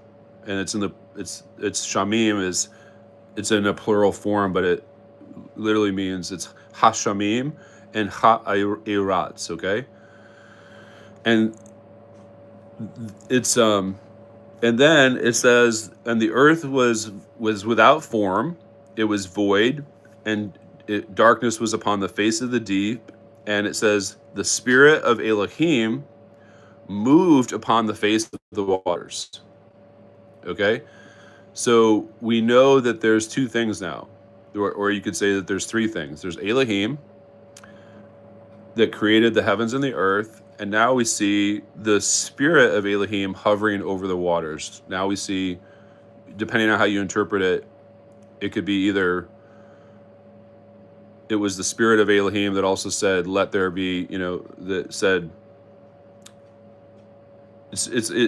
what I'm trying to get at is that there's either two things right now, heaven and earth, and heaven and earth is determined by the spirit that's over the water. I would say, as an aside, what I recognize that spirit and the water as is I recognize that that's a picture of two things at once. Okay, it's telling us something that is a thing, but it also represents a spiritual aspect. Okay, and I would offer, take it or leave it, I would offer that the spirit represents the truth and the water represents wisdom. I also believe that there was literal water there. Okay, so it's a physical thing with a spiritual symbol that is also a spiritual symbol. Okay, so there's the spirit and there's the water. Okay, so now we have the spirit and the water, and it says, let there be light. Okay, so now the light is the third thing. And the light in Hebrew is called or. It's a 3-letter word. It's Aleph, it's Vav or Woe, and it's Resh. So it literally means the ox attached to the head. And the head is the beginning. I would offer that what this is it's literally Messiah, the spirit, the essence of Messiah that's created in the beginning. And he comes from the spirit of truth and the waters, which is wisdom. And the product of those two things, the fruit of wisdom and truth, is the light of the world. Okay, now we know that this light, whatever it is, it's not the things that are in the sky that brings the difference between the light and the evening, the day and the night. Okay, so again, you keep inserting your talk about fractals and this and that. That's all distractions, dude. Has nothing to do with the point that I'm trying to make. You keep wanting to insert your ideas. This is ego talking. This doesn't, if you want to give a lesson about fractals and unconditional love, do it. I'm simply trying to draw you to what you keep saying about that Yah is not El. And you either have an ear to hear or you don't. But right now you don't, because you want to keep talking about your own thing. And it's literally, go host your own YouTube channel and then I'll come listen to you talk. Okay? I am here to try to create common ground. I'm here to illustrate points and corrections that people have misinterpreted. Okay? And that is my purpose. And if you think that the world has something that you need us to fix, then go host your own YouTube channel. But the bottom line is, when we get to day 6, in day 4, he makes the luminaries. That's the heart of the week. That's Wednesday. We call it Wednesday. It's the 4th day.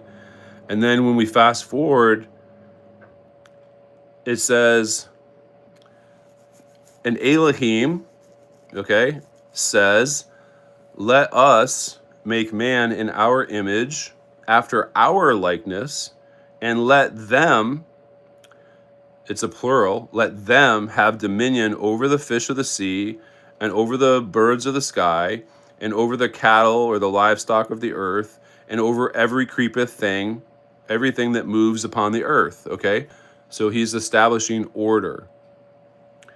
He's establishing, the chat is for questions, bro. When somebody is sharing something and I'm sharing something, the chat is for you to ask questions. I'm not looking to you to teach me anything.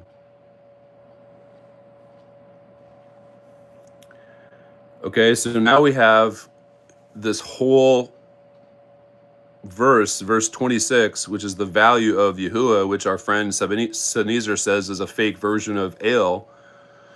He says that that's a fake version. 26 is talking about making man. It's talking about making man in our image.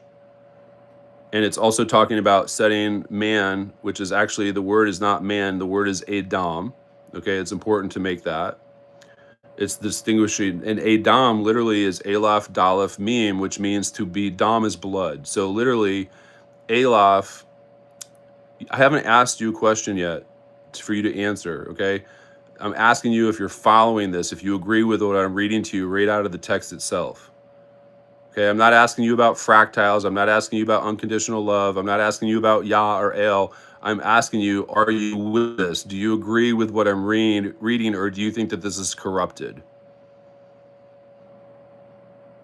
Okay, so the next version, it says, and Elohim and created Elohim Eith Ha-Edam. It's not Adam, it's the Adam, okay, the human. So it says something very specifically. U-E-V-Re. And he created, and then the word is Elohim because the way that the structure of the Hebrew is, it's saying created comes first, the verb comes first, then the noun, created, and then the pronoun, or the pronoun, the distinguishing is Eith Ha-Edam, okay? And he created him, male and female. He created them, okay? So, we know that at this point, Adam is just one, okay? That there's no man or woman. We just know it's one person. It's Adam, okay? And it says, and Elohim blessed them, even though he was one being, okay? Because within Adam, he had seed. So when he says, let's bless them, what is he talking about? He's blessing all that was within this Adam, which has the capacity of both male and female, and then the seed, all right? So it says here in verse 27, so Elohim created man, Adam. It's a bad translation because man is actually a different word. And I'm trying to teach you this, but you don't even want to listen. Okay, this English translation says, and he created man in his own image. That's not what it says. Okay, that is not what the Hebrew says. The Hebrew says he created the Adam in his image, not man. Man is a completely different word. Man is Aysh. He created him, Adam, the human, male and female. He created them in the image of Elohim. Okay, I'm not teaching you the basics. I'm refreshing so that we know that we're on the same page, so that when I get to what I actually want to teach you, I know that we're all on the same page. That's the point, dude. You say that you have an ear to hear, but you don't, and I'm getting frustrated because you just won't shut up and listen. Just shut up and listen, bro. And that's, if you can't handle that, dude, you need to get some thick skin. Just shut up and listen. And then you can talk all you want. I'll sit here and listen to you. But just shut up and listen for a second and let me make a point. Jeez.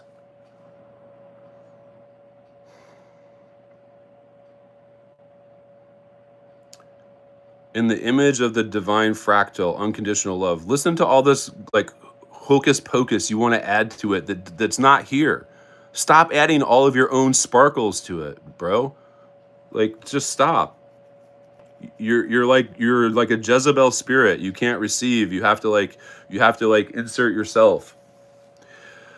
And Elohim said, behold, I have given you every herb, every plant that bears seed upon the face of the earth, and every tree in which the fruit is yielding seed, and it shall be for you food. And every beast upon the earth, and every fowl of the air, and to everything that creepeth upon it, wherein is life, I give every green plant for food. And it was so. And Elohim saw that everything that he made, and behold, it was very good. And there was evening and there was morning the sixth day. Okay? So what I'm trying to establish is, do we all agree that at this point, creation has happened? It's Adam, which is made in the image of Elohim, him, male and female. Okay? Now, actually, I'm sorry, I somehow skipped a chapter. Here we go.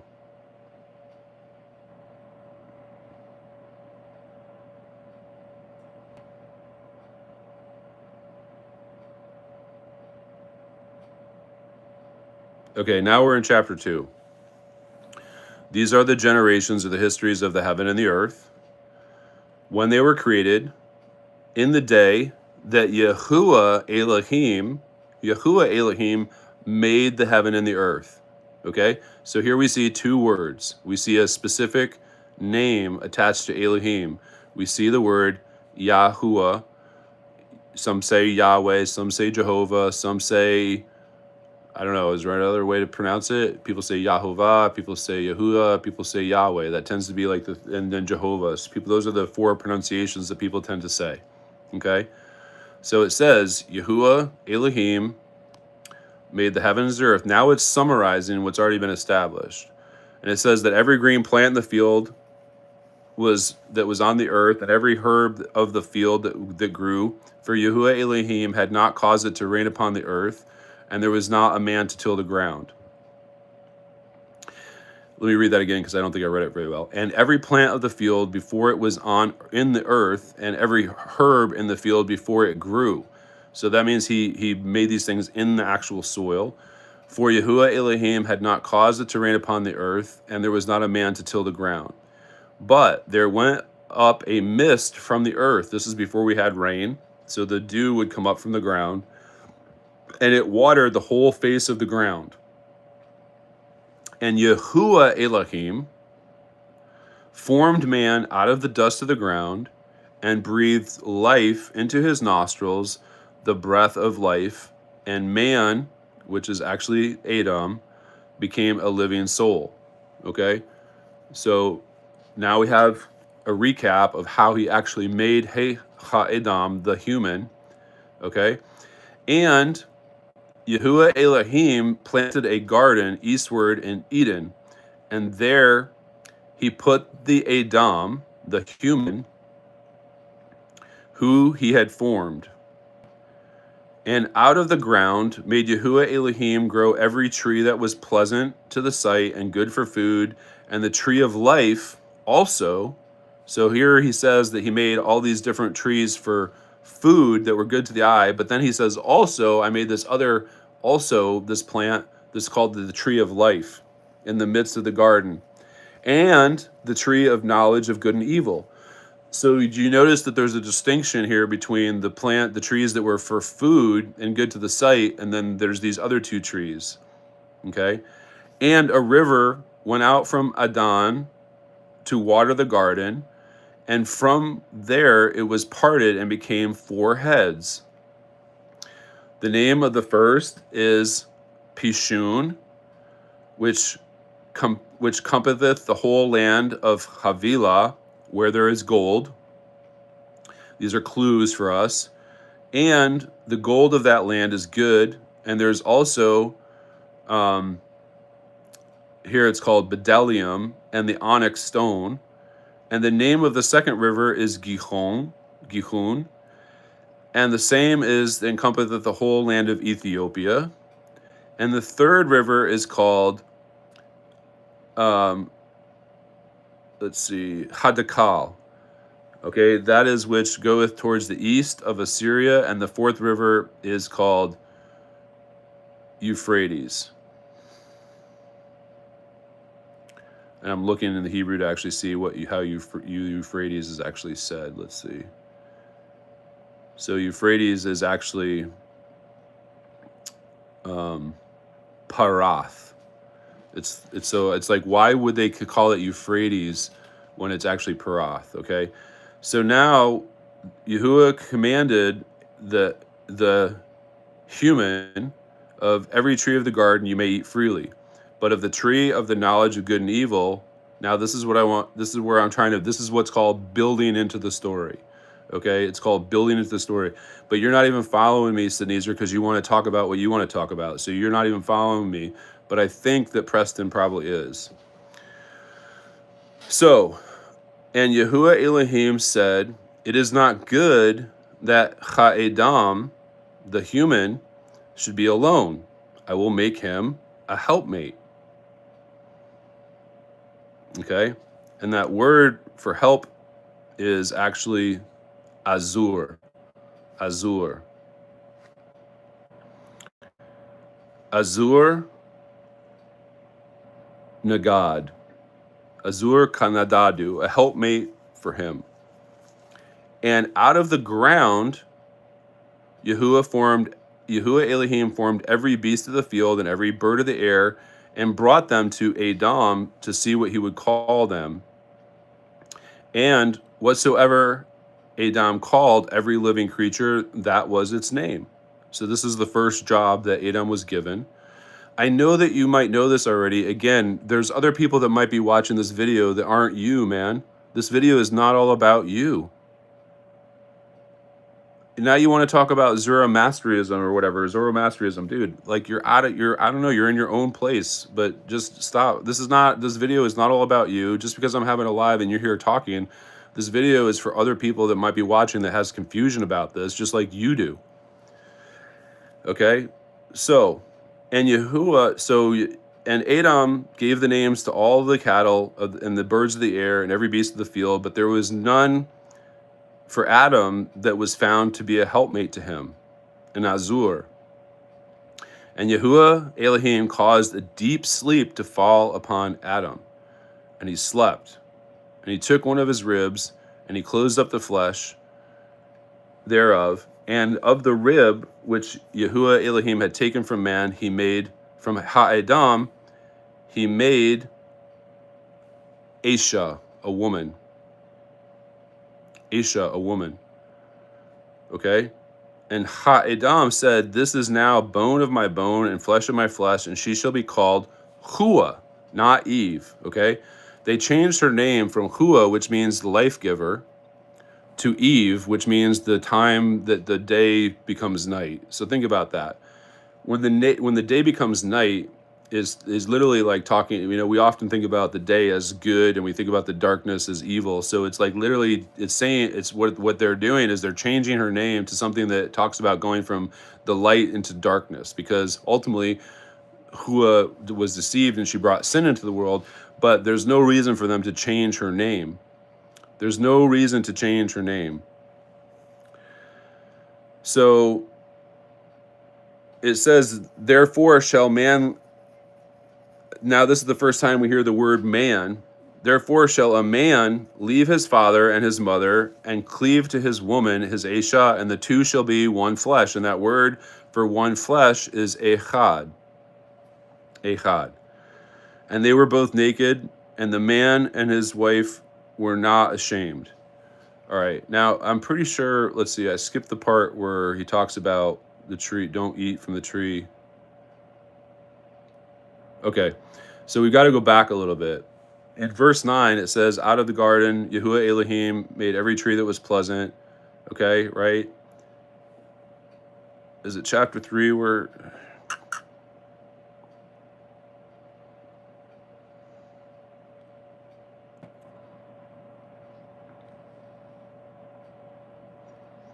I skipped over the part when, so before woman was made, Adam receives the instructions not to eat of the tree of the knowledge of good and evil. Do we all agree on that?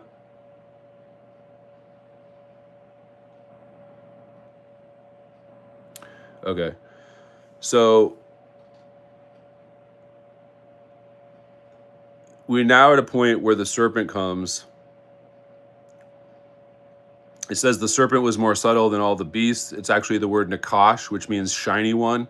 So the shiny one was more subtle than any beast of the field which Yahuwah Elohim had made. Again, here, so your initial comment was, Yah is not El, and yet this says over and over and over again, Yahuwah Elohim, Yahuwah Elohim, Yahuwah Elohim, Yahuwah Elohim. But then you want to deny that and say that Yahuwah is not Elohim, that Yahuwah is not El, even though the over and over again says Yahuwah Elohim. All right? Now, the serpent said to the woman, he says, so this is very important, okay? It says that the serpent was more subtle than any beast of the field which Yahuwah Elohim had made. Okay, there's a reason why it keeps repeating Yahuwah Elohim, repeating Yahuwah Elohim. And he said unto the woman, yea, hath Elohim said, you shall not eat from every tree of the garden. Okay, so now distinction here. There's a contrast between Yahuwah Elohim and Yahuwah. Does everybody see that? Are you seeing in verse 1 of Genesis chapter 3, Bereshit chapter 3, that there's a distinction here where it says Yahuwah Elohim, and then the serpent comes, and he doesn't say Yahuwah Elohim, he says Elohim. Does everybody recognize this?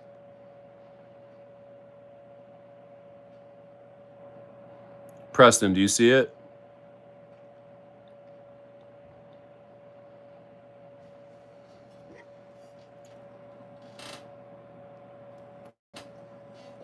Okay, Preston sees it, and Nazyr wants to say that they added Yahuwah.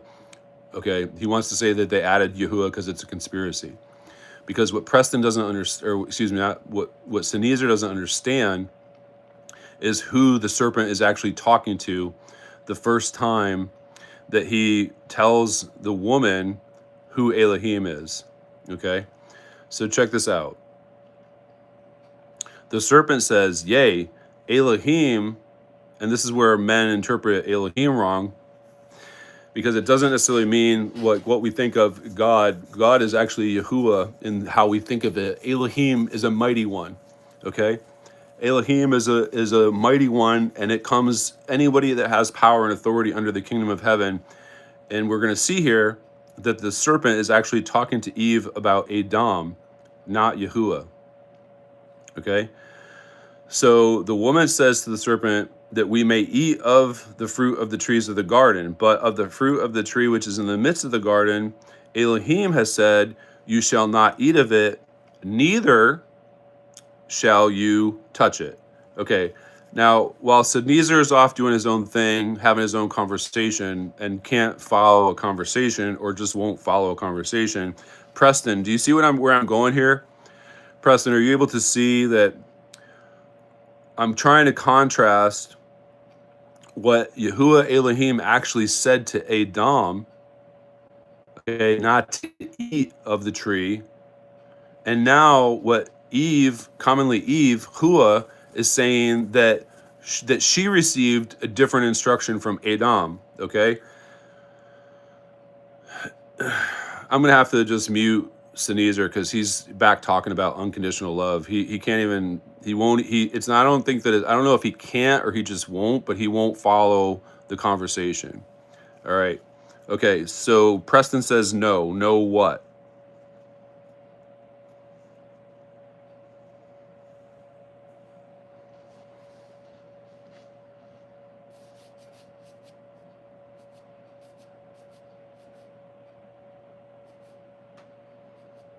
No what, Preston?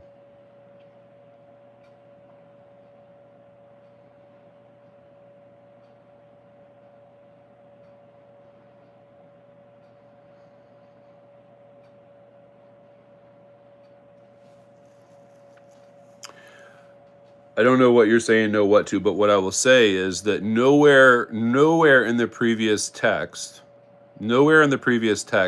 does it ever say anything about touching the tree of knowledge of good and evil. Okay, that was not an instruction that Adam had received.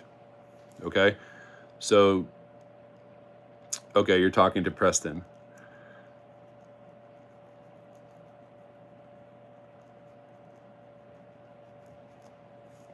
Well, try to ignore Nazyr. He's gone. He's doing his own thing anyway. He left. He's just being a distraction. He's not actually being complimentary towards the conversation. So let's just you and me focus on this conversation, Preston. What I'm trying to establish right now, and I'm trying to lay what's called a groundwork down. And it's important to have a groundwork because that's our foundation. That's our common ground. Then there's going to be something that I know is usually a different understanding.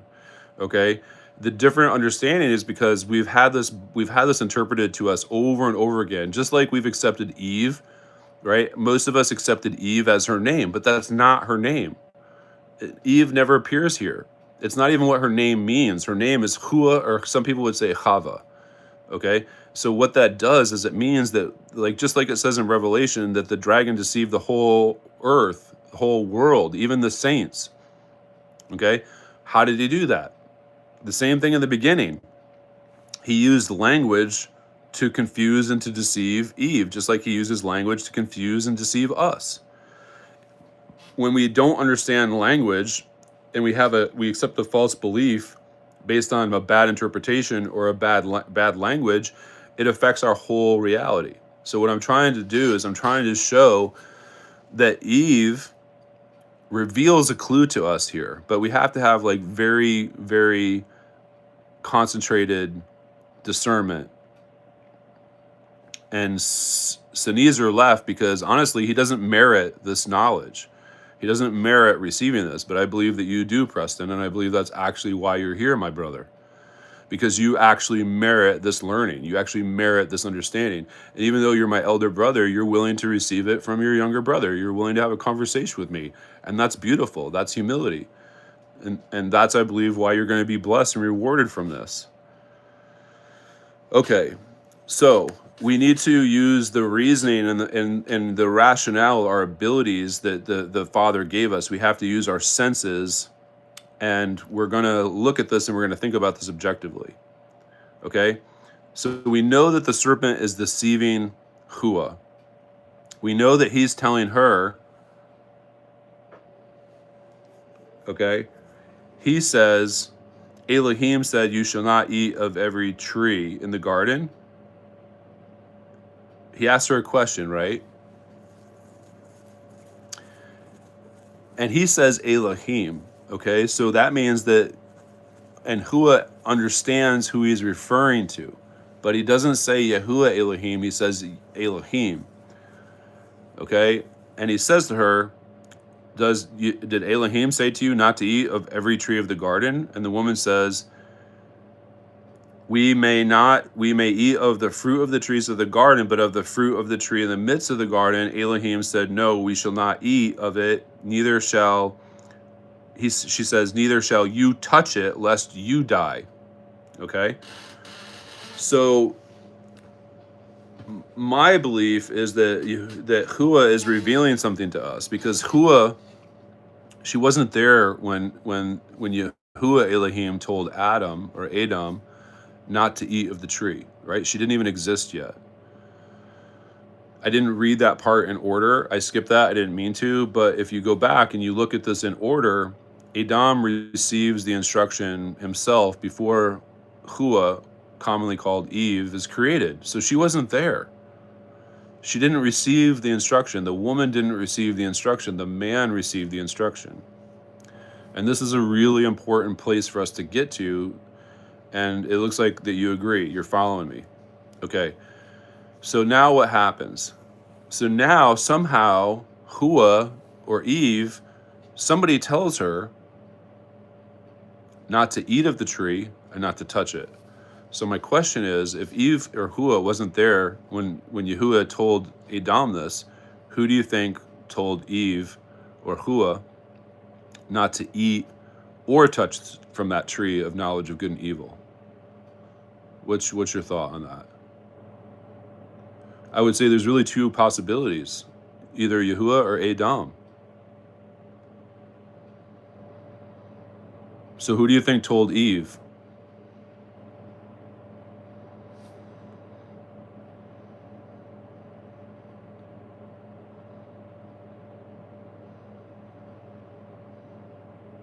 We're getting pretty deep here. This is going really deep, and that's why I took the time to build up to it, because it's very deep.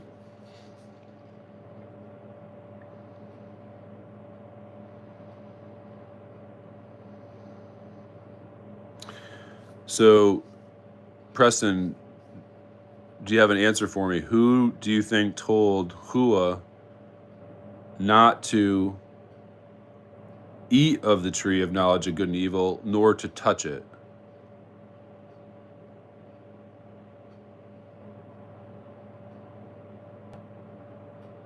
I don't think you need your Bible. It's just a question based on what we've discussed. If Eve wasn't there when Yahuwah told Adam not to eat from the tree, where did the woman get this additional instruction about not to touch the tree? Where did that come from?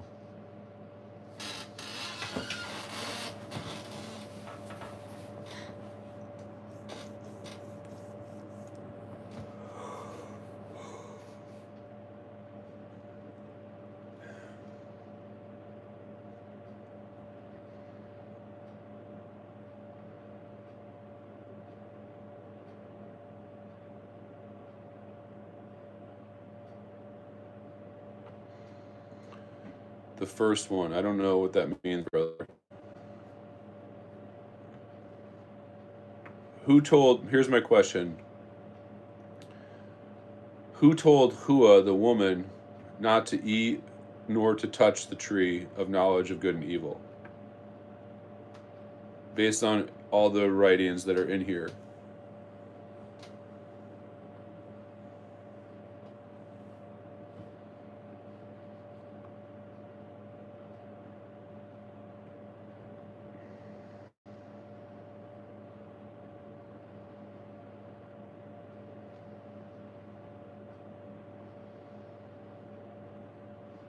Do you understand the question, brother?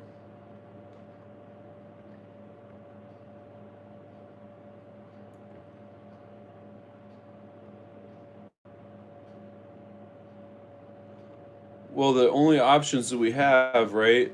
There's only two people really in this part of the story: Yahuwah Elohim and Adam. Okay, so you don't know. That's a fair answer. That's a totally fair answer. Um, you don't know. That's a totally reasonable answer. What I would offer to you is that before the woman existed, Adam was there and received the instruction from Yahuwah Elohim. Okay? Man was told to take dominion of all the earth. Man was given the responsibility to name every animal, every bird, every fish, all these different creatures, all the things that crept on the earth. It was given, Adam was given this responsibility. He was made as the authority over the earth. So what I'm suggesting is that it was not Yahuwah Elohim that told the woman not to eat nor to touch the tree of knowledge of good and evil, but it was the man.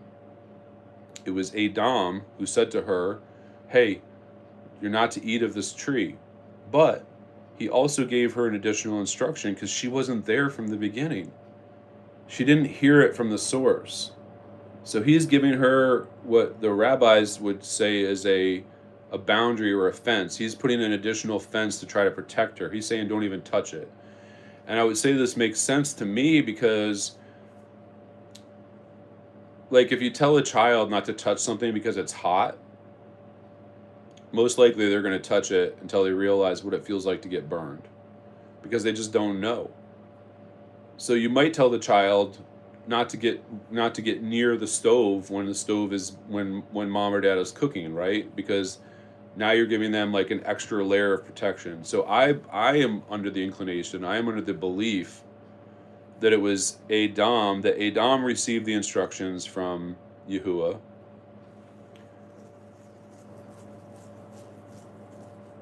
The Apostle Paul said that Elohim is the head of Messiah, Messiah is the head of man, man's the head of woman. Okay, so there's an order.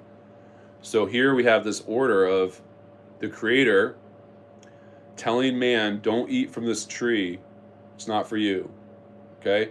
We don't know if he's supposed to eat from it later, maybe. We just know right now he's told not to eat from that tree. Then we see that woman is created, and we don't hear her giving these instructions, but when the serpent comes to her and he asks her, didn't Elohim say not to, eat all from these trees? He's getting her, he literally said, hasn't Elohim said that you shall not eat of every tree? He said to the woman, yea, hath Elohim said, ye shall not eat of every tree of the garden? So he's like saying, didn't he tell you you could eat from all the trees? And she says, no. Elohim said not to eat nor touch the tree of knowledge of good and evil. She knows that there's one tree that she's not supposed to eat from or touch. What I'm suggesting is that the Elohim that's being referred to is the authority, because El is the authority, is actually Adam. The serpent is actually referring to Adam, and I believe that there's another clue in this verse, because the first part of verse 1 says that Yahuwah Elohim had created all these things, but then it goes on that the serpent says to the woman, he doesn't say Yahuwah Elohim, he says Elohim. Now, as this unfolds, I would say that there's more to this story that would, to me, demonstrate that what I'm saying is actually accurate, because what happens is the serpent says that you shall not die. So Eve says you shouldn't eat it, you shouldn't touch it, lest you die. So the serpent says to her that you shall not die. For Elohim knows that in the day that you eat it, your eyes will be open, and you will be like Elohim. You will be as gods, as Elohim, and know good and evil. And when the woman saw that the tree was good for food, and that it was pleasant to the eyes, and a tree to be desired to make one wise, she took of the fruit, and she did eat, and she also gave it to her husband, and then he did eat. It doesn't tell us, like the timing of this. It just tells us what happened. It tells us the order of things. They both had their eyes open, and they both realized that they were naked, and then they both covered their nakedness. If we go now into the curses, now it goes back. Now it's very clear. It says Yahuwah Elohim, Yahuwah Elohim, Yahuwah Elohim, right? Yahuwah Elohim called to Adam and said to him, "Where are you?" Right? And then it goes through this whole dialogue of they're now being held accountable to what happened. And then when it goes into the curses, sorry, pardon me, Adam kind of almost blames Yahuwah. He's like, the woman that you gave me, right? He says, why did you eat it? And he says, well, because the woman that you gave me gave it to me, so I ate it. He's kind of like blaming Yahuwah. He's not saying because I did wrong. He's not taking accountability for himself.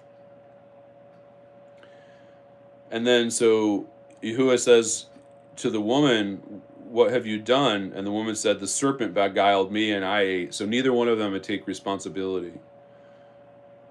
Adam blames it actually on Yahuwah, and Hua, the woman, blames it on the serpent. And then Yahuwah says to the serpent, because you have done this, you are cursed above all cattle and above every beast of the field, and upon thy belly you shall go, and the dust you shall eat all the days of your life. And I will put enmity between you and the woman, between your seed and her seed, and it shall bruise thy head, but you shall bruise his heel. And unto the woman he said, I will greatly multiply your sorrow and in your pain and your birth when you bring forth children, and your desire shall be to your man, but he shall rule over you. Okay?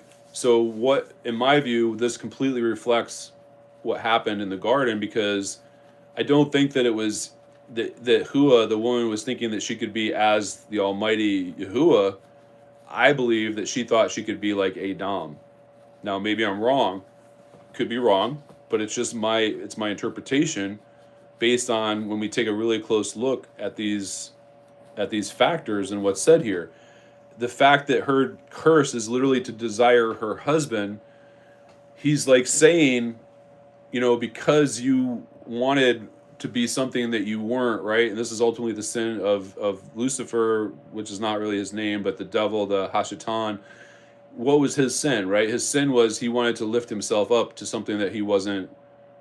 He wanted to be greater than the one that was above him. This is about order and disorder. This is actually like how Nazyr wanted to come into my channel, and literally he wanted to take over the conversation. I would say this is like exactly a picture of the disorder of when we're not recognizing proper order. Like, if you want to come and you want to ask questions and be respectful when somebody's hosting a conversation and is facilitating, like I'm facilitating a place of connection. I'm trying, and it's not just whoever here is live, it's whoever might watch this video later. Like I have a purpose behind what I'm doing. I'm not just here, to talk about what I know. I literally started this conversation today to talk about competition versus collaboration or cooperation, how this is a problem. And this is actually, I would say, that the root of this issue here is this desire of woman wanting to be as her man. And so instead of recognizing that she was brought out of him, recognizing that she was brought to be his helpmate, and embracing that role and doing what she's meant to do, that because of her desire to be the authority, we then get conflict. We then get grinding, we get friction, just like between me and Nazyr, because I'm sitting here, I'm trying to be a facilitator, and he's being disruptive. And so when I try to correct him or steer him back into the conversation, he doesn't like it. He says it's ego.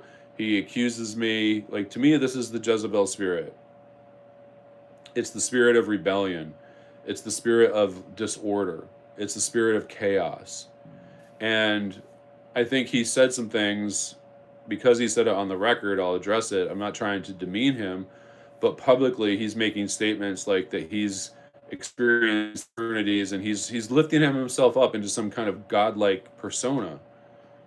And that's pretty wacky, to be honest with you. I mean, it's a little wacky. He's like saying that he's gone through all these eternities.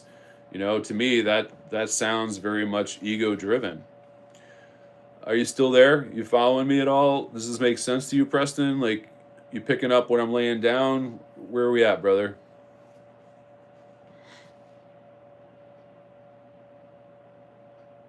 On my screen, it actually says that there's nobody here, so I might just be talking to myself.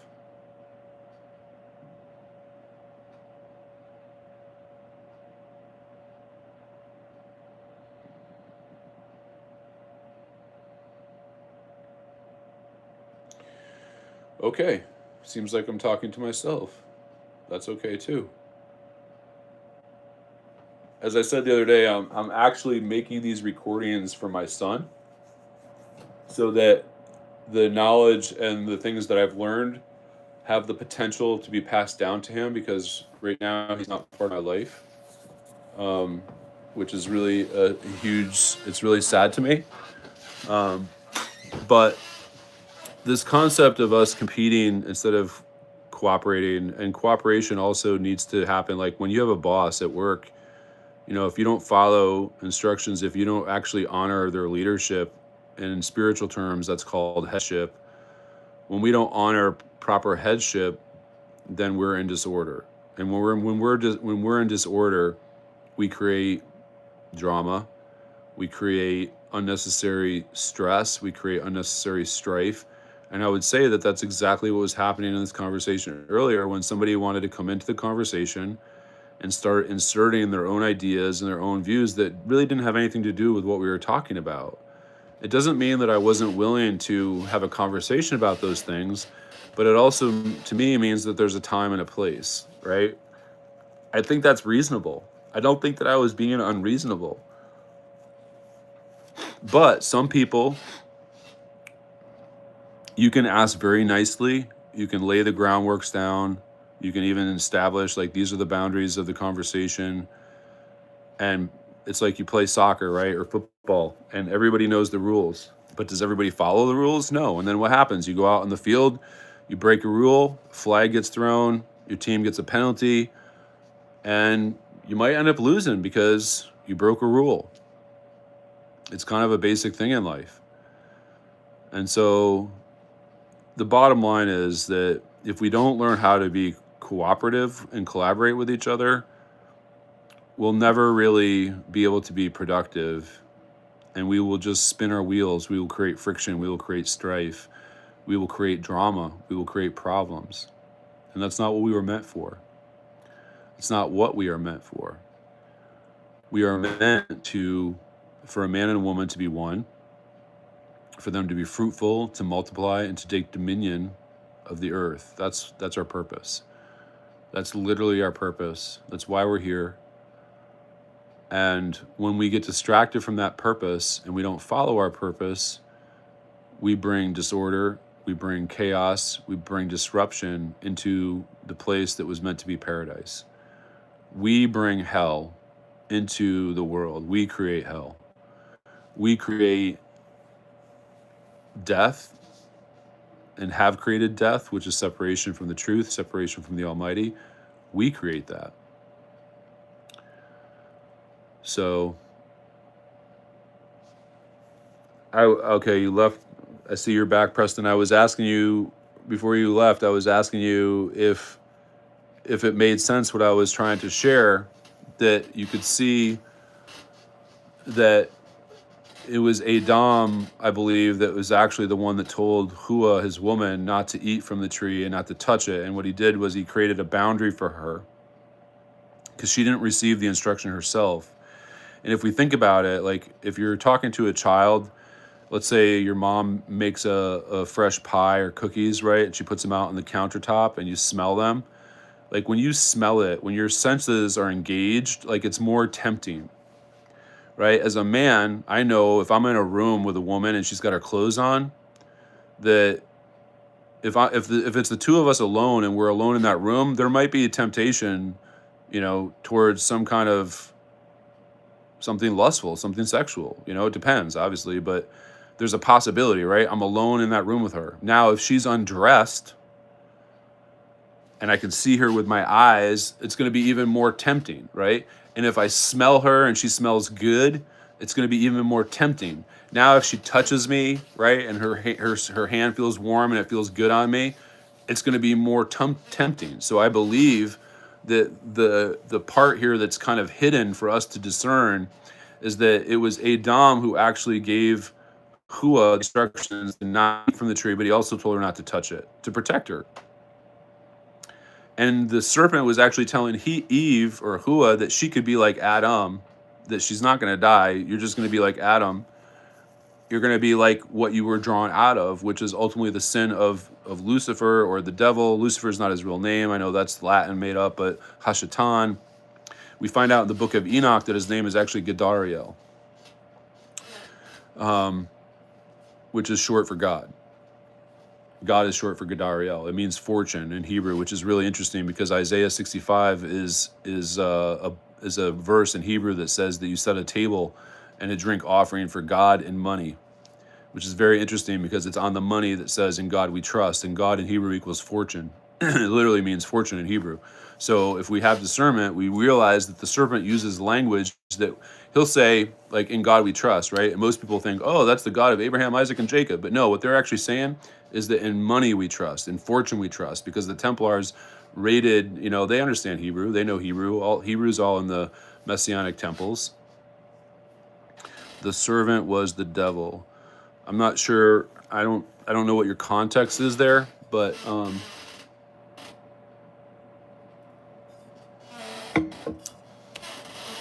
Chicken Whisperer is back and says hi. Hello, Chicken Whisperer. We were talking about Adam and Eve and how Eve is not her real name at all. It's a completely fake construct. Her name is actually Hua.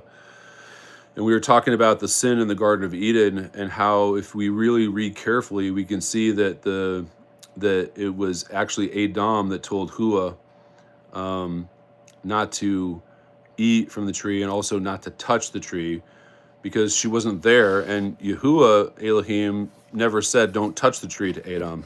Yahuwah Elohim just told Adam not to eat from the tree.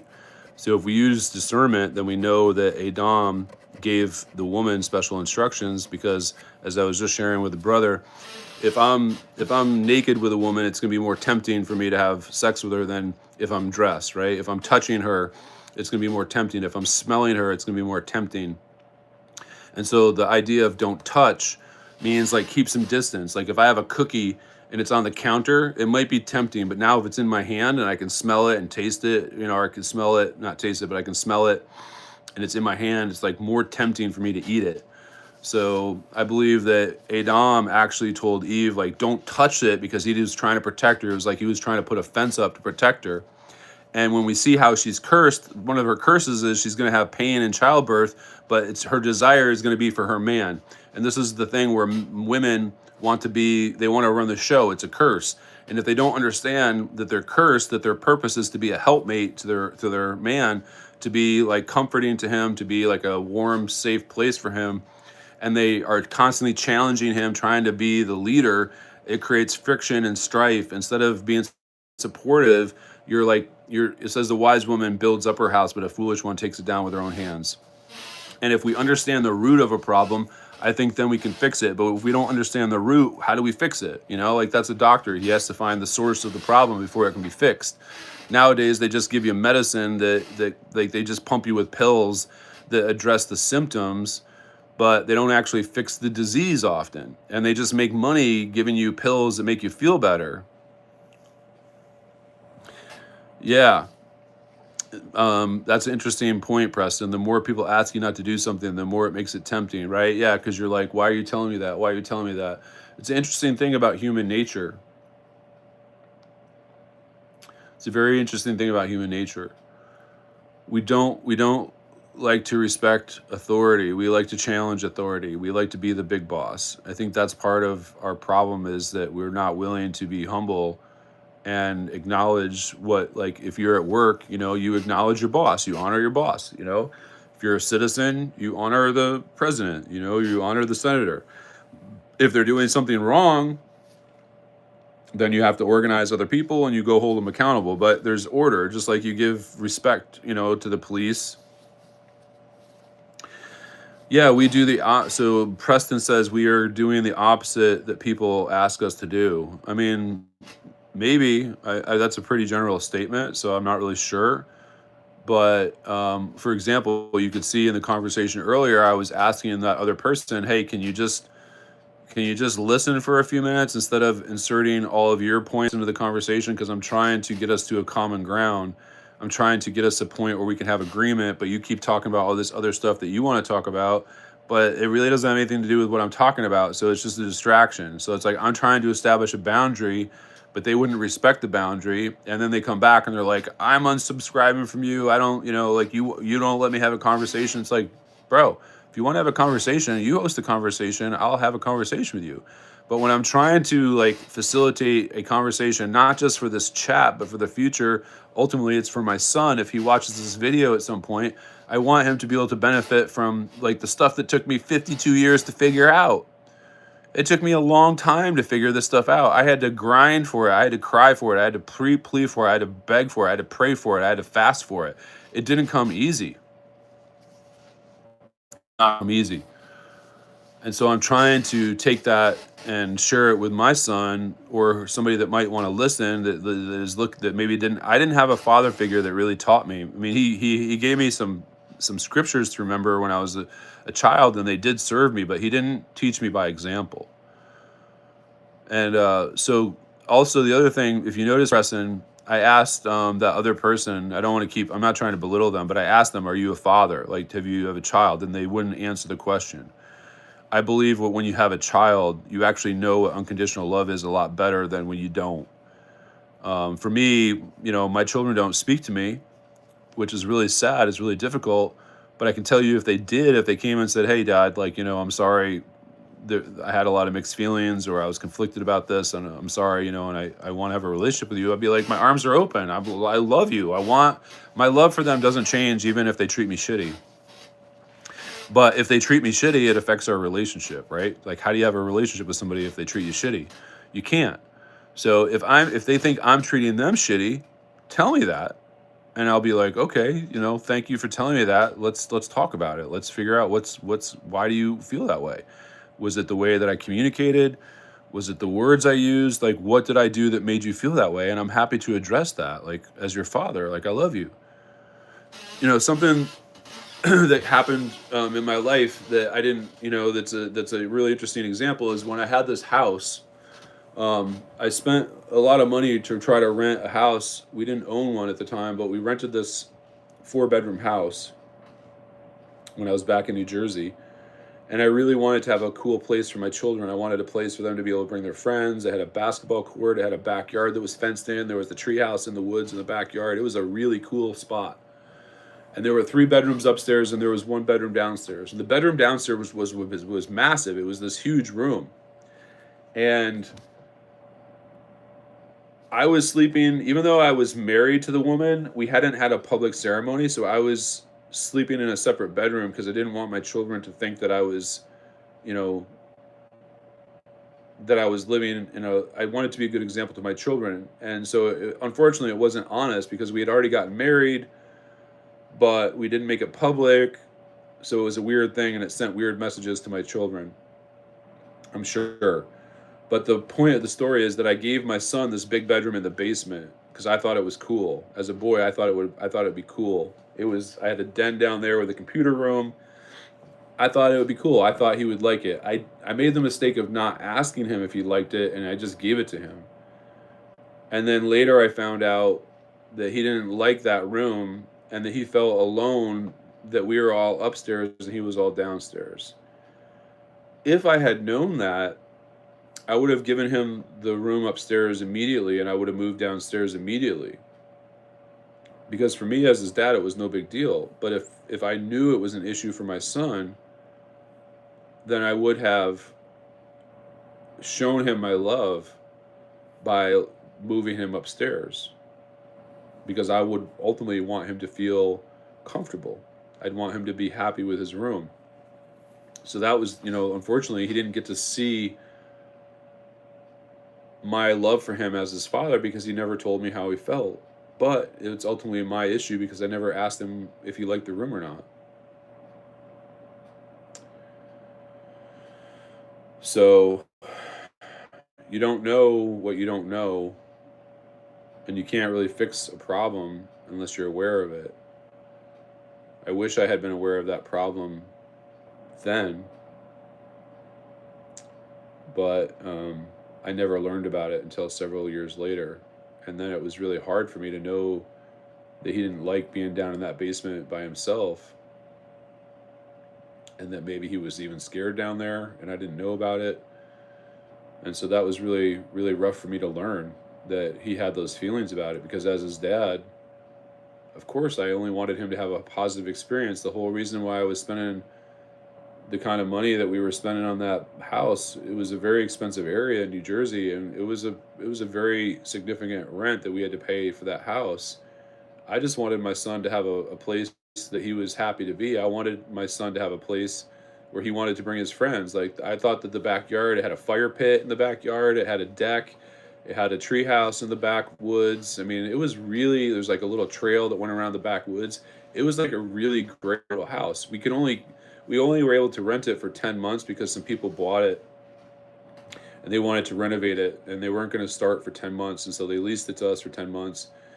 And we had it for 10 months, and it was great. But then my children ended up not even really coming that much. And it was like sad. Like, we had the basketball hoop, we had the backyard, and I had visions of us having bonfires with our friends out back, and there was a park. You could walk to the park. All I wanted was to provide a home for my children that they really enjoyed. And I didn't have the sense to ask my son how he felt about the bedroom that I gave him.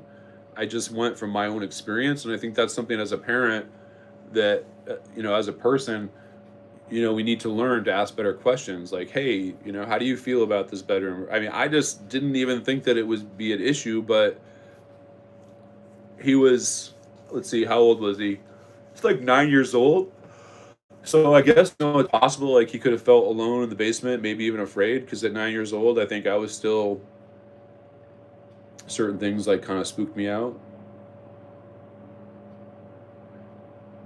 I take responsibility for not doing a better job to find out how my child really felt. I also just didn't, I had a lot on my plate, and there were certain things that I just didn't recognize. And I think that's also the importance of a woman. I think when the woman is there to help, help us connect better with the reality, help us connect to what's going on, to say, hey, Ethan doesn't like his bedroom. And I'd be like, oh, okay, let me deal with that, Yeah, I think maybe he did have had some fear. He was depressed later. Both my children dealt with depression at a very early age. I think part of that was that they got moved into an apartment with a guy that they didn't really know that well. Their mom ended up moving into an apartment with a guy that she'd only been dating for like 5 or 6 months. I think it was less than a year at least. I don't remember the exact details, and I don't want to misspeak about it, but I know that my son had to share a bedroom with a boy that he didn't really know that well, and my daughter had to share a bedroom with a girl that she didn't know that well. And I remember from my daughter's experience that the girl was not respectful of her belongings and her things, and that's very frustrating. So my daughter, knowing what I know about my daughter, her room was very sacred space to her. That was like her nest. She's a nester, and her bedroom is like a very significant, sacred, special place to her. So to have to share that with somebody that then deals with that doesn't respect your space is very frustrating. It feels very imposing. It feels very, uncomfortable.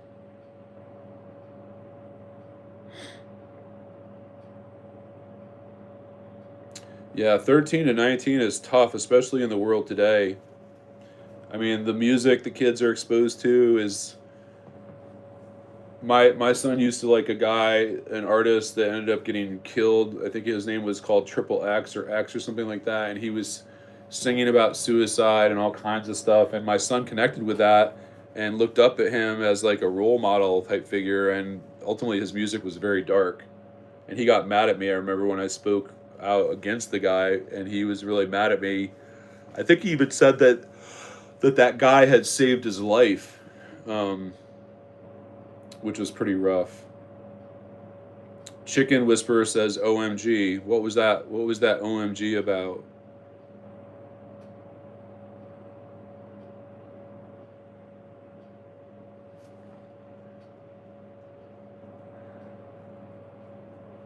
Yeah.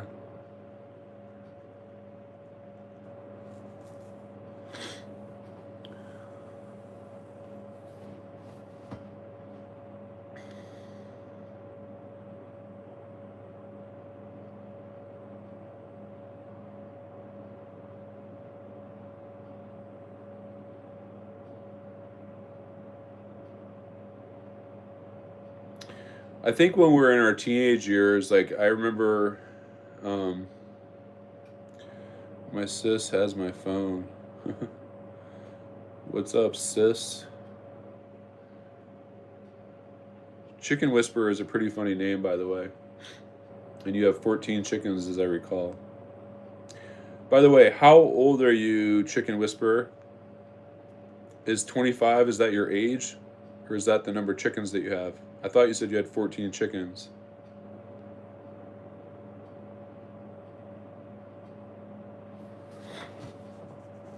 Oh, I forgot my toast. Hang on one second.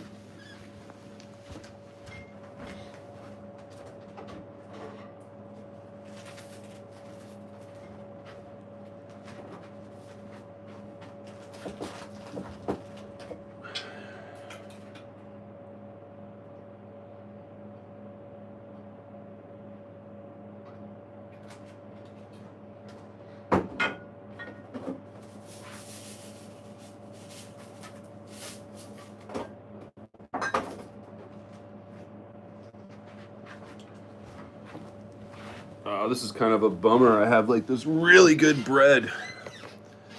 You're 12. So this conversation, you're probably like, this is weird.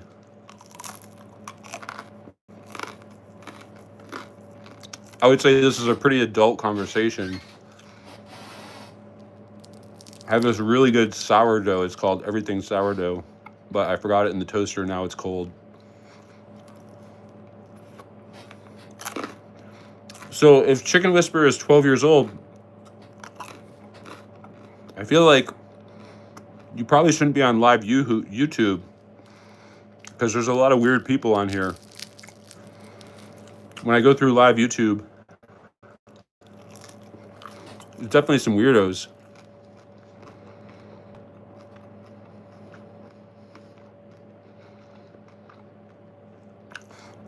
I don't think I would want my 12-year-old on YouTube live.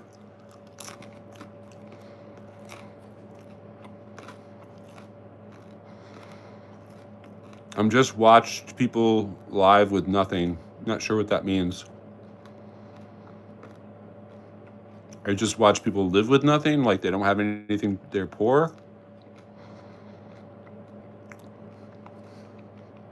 This bread is really good. I wish it was warm though. I had forgot it. It's still tasty. You like banana bread? Banana bread's really good because it's moist. It's like, I like dense, moist, like cake instead of like dry, fluffy, or like airy, fluffy cake. I like real dense, moist cake.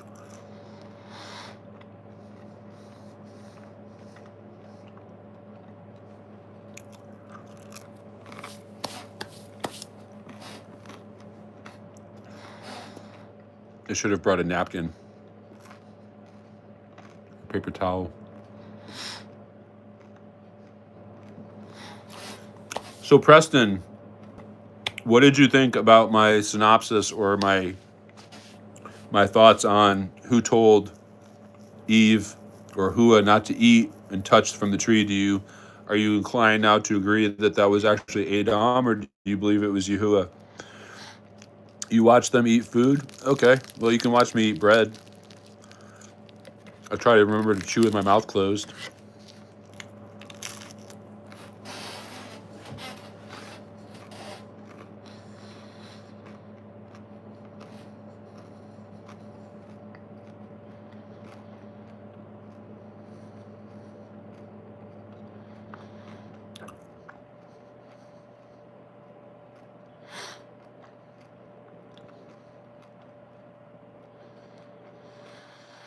All right, well, I'm tired.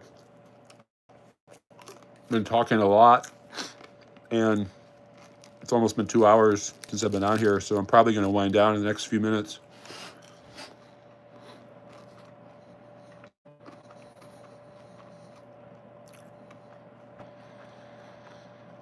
You still there, Preston?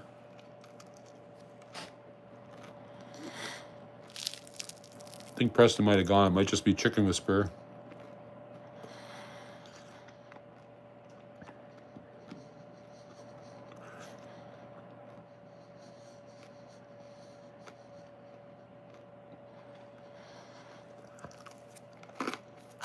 So Preston, what do you think about what we were talking about with Adam and Hua? After going through that, do you agree with me that it was most likely Adam that was the one that told Hua, his woman, not to eat or touch from the tree? Or do you think that was Yahuwah?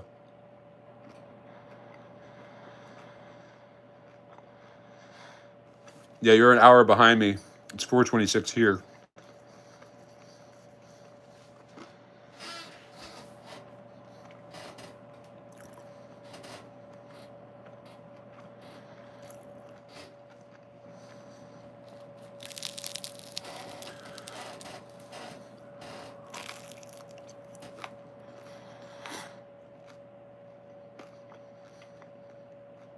This bread is very good.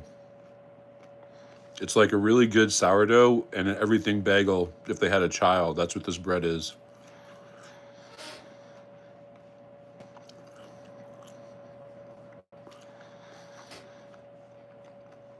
It's a really delicious sourdough and like an everything bagel all at once.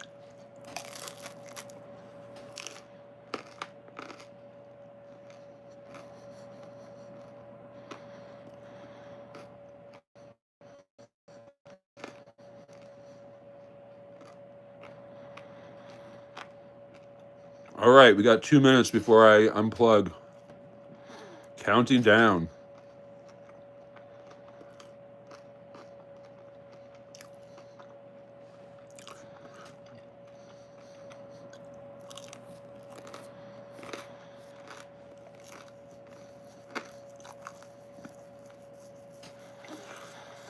Yeah, I think it really was. And you know what's interesting about that, Preston, is a lot of women will say that Eve wasn't a good man, that she got deceived because he didn't teach her good or teach her well enough. And I think that he actually gave her an extra instruction.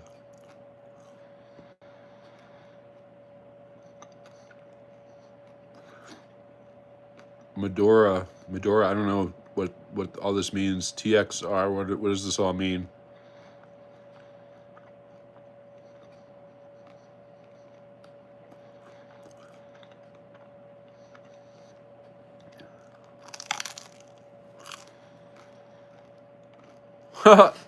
Your phone fell on your face or its face?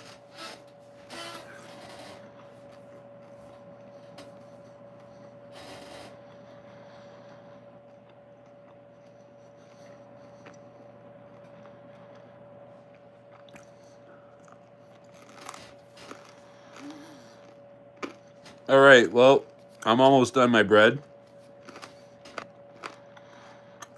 I hope that if your phone fell on your face is okay.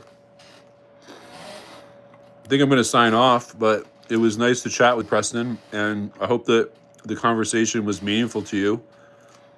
I hope that if my son Ethan ever sees this, or even my daughter, I hope that you guys know how much I love you and how much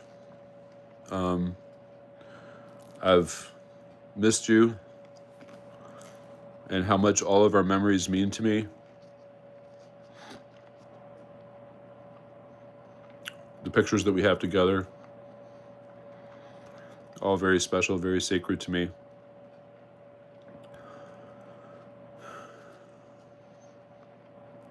So I'm going to end. I'm going to recite what's called the Shema.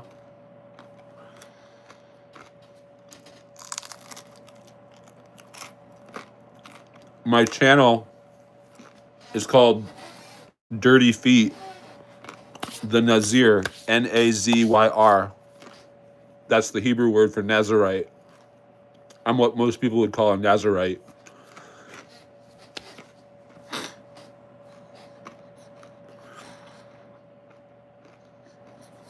I have all these like little functions over here that I don't even know what to do with. Effects. I can make my head big. Okay. That's a cool effect. I can make thermal. Let's see what that, oh wow, that's kind of cool. I can make a heart eye. What's that like? I don't see anything happening with that one. Mosaic. Oh, that's pretty wild. Might as well have a little bit of fun before I go. Let's see what luminous looks like. I don't know. I don't really see anything with luminous. Cartoon.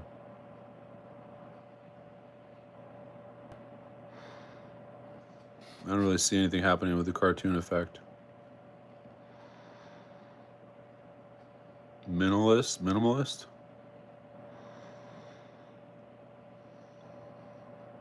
Mosaic definitely works. That's pretty wild.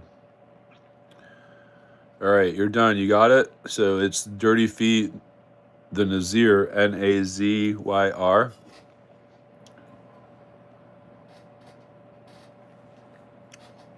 Just had my last sip of coffee with a bunch of cinnamon in the bottom.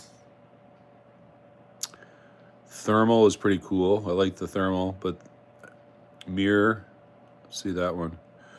Oh, that's kind of trippy. Woo!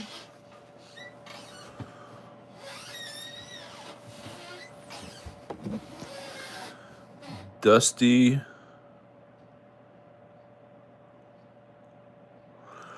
You know, I mean, honestly, Nazyr reminds me of somebody that I know pretty well. And over the years, we've had like really challenging communication. Oh, this is a cool effect. It's like underwater, like my hand slid across the water. Yeah, it's unfortunate, you know, but also to an extent, like when someone's disruptive, they can become an energy vampire, so to speak, and they can just really consume all the energy out of the conversation. So it's really tough. I have a friend that I've had kind of a very similar interaction with, and there's been times where I just had to block them, and now, you know, they've figured out a way to be much more respectful in their communication, and you know, we're connected again. But over the years, there's been times where I was just like, dude, you're out of control, your communication's out of control, and it's too disruptive. I need a break, and I take a break. I try to be reasonable with people, and at the same time, if they don't respect the boundaries that you set, then you need to, I think that, you know, unfortunately, the only option is really to take like a hard response with it. So it's not like my nature, it's not like it's not like what I like, but I also have more people to consider. Like when you're doing a video, there might be other people watching this video at some point, and maybe they're actually interested in what the topic of conversation is. And when you've got somebody else that's coming in railroading it, and they want to talk about what they want to talk about, that's just, to me, that's just ego. They're making it all about them. And it doesn't mean that I'm not reasonable to, receive a question and talk about it, but I also am not interested in somebody else hijacking the conversation. Am I going to do another stream? Yeah, I'll definitely do more streams. I've been doing more live lately. I also do some shorts, and then I do some talks that I just record and upload. So I have a few live that are recorded on my channel now, if you're interested. The focus of my channel is on the Torah, is on the Bible. It's on the Hebrew language, and it's also about my life experience. I try to use my life experience to relate with people and to convey and communicate spiritual concepts through nature and just regular life experience. So that's kind of what I'm all about. And also sharing my journey as a Nazir. But ultimately, I'm a son, I'm a brother, I'm a father, and I'm a Nazir. So those are kind of like the four principal things in my life that I relate to and tend to talk about. And the central focus is, Hebrew and Torah. So that's really my jam, so to speak. All right. I'm going to say the Shema. So in Deuteronomy, we're Moses gave us a prayer to recite in the evening when we get up, and when we in the evening when we lay down, and in the morning or the dawn when we wake up. It's called the Shema, which means to hear. So I'll say it in English, and then I'll say it in Hebrew. And so it's usually traditional to close your eyes or put your hand over your eye, but hear, Israel, Yahuwah, our Elohim, Yahuwah is one, or as one. Love him, Yahuwah, our mighty one, our Elohim, with all of your heart, with all of your soul, and with all of your might. So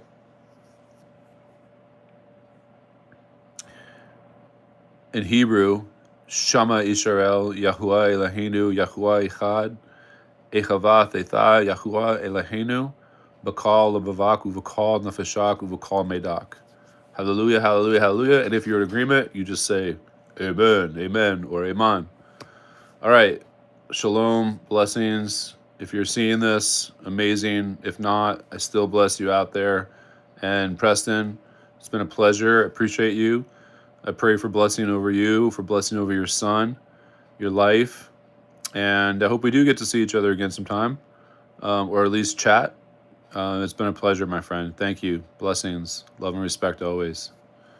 I'm out.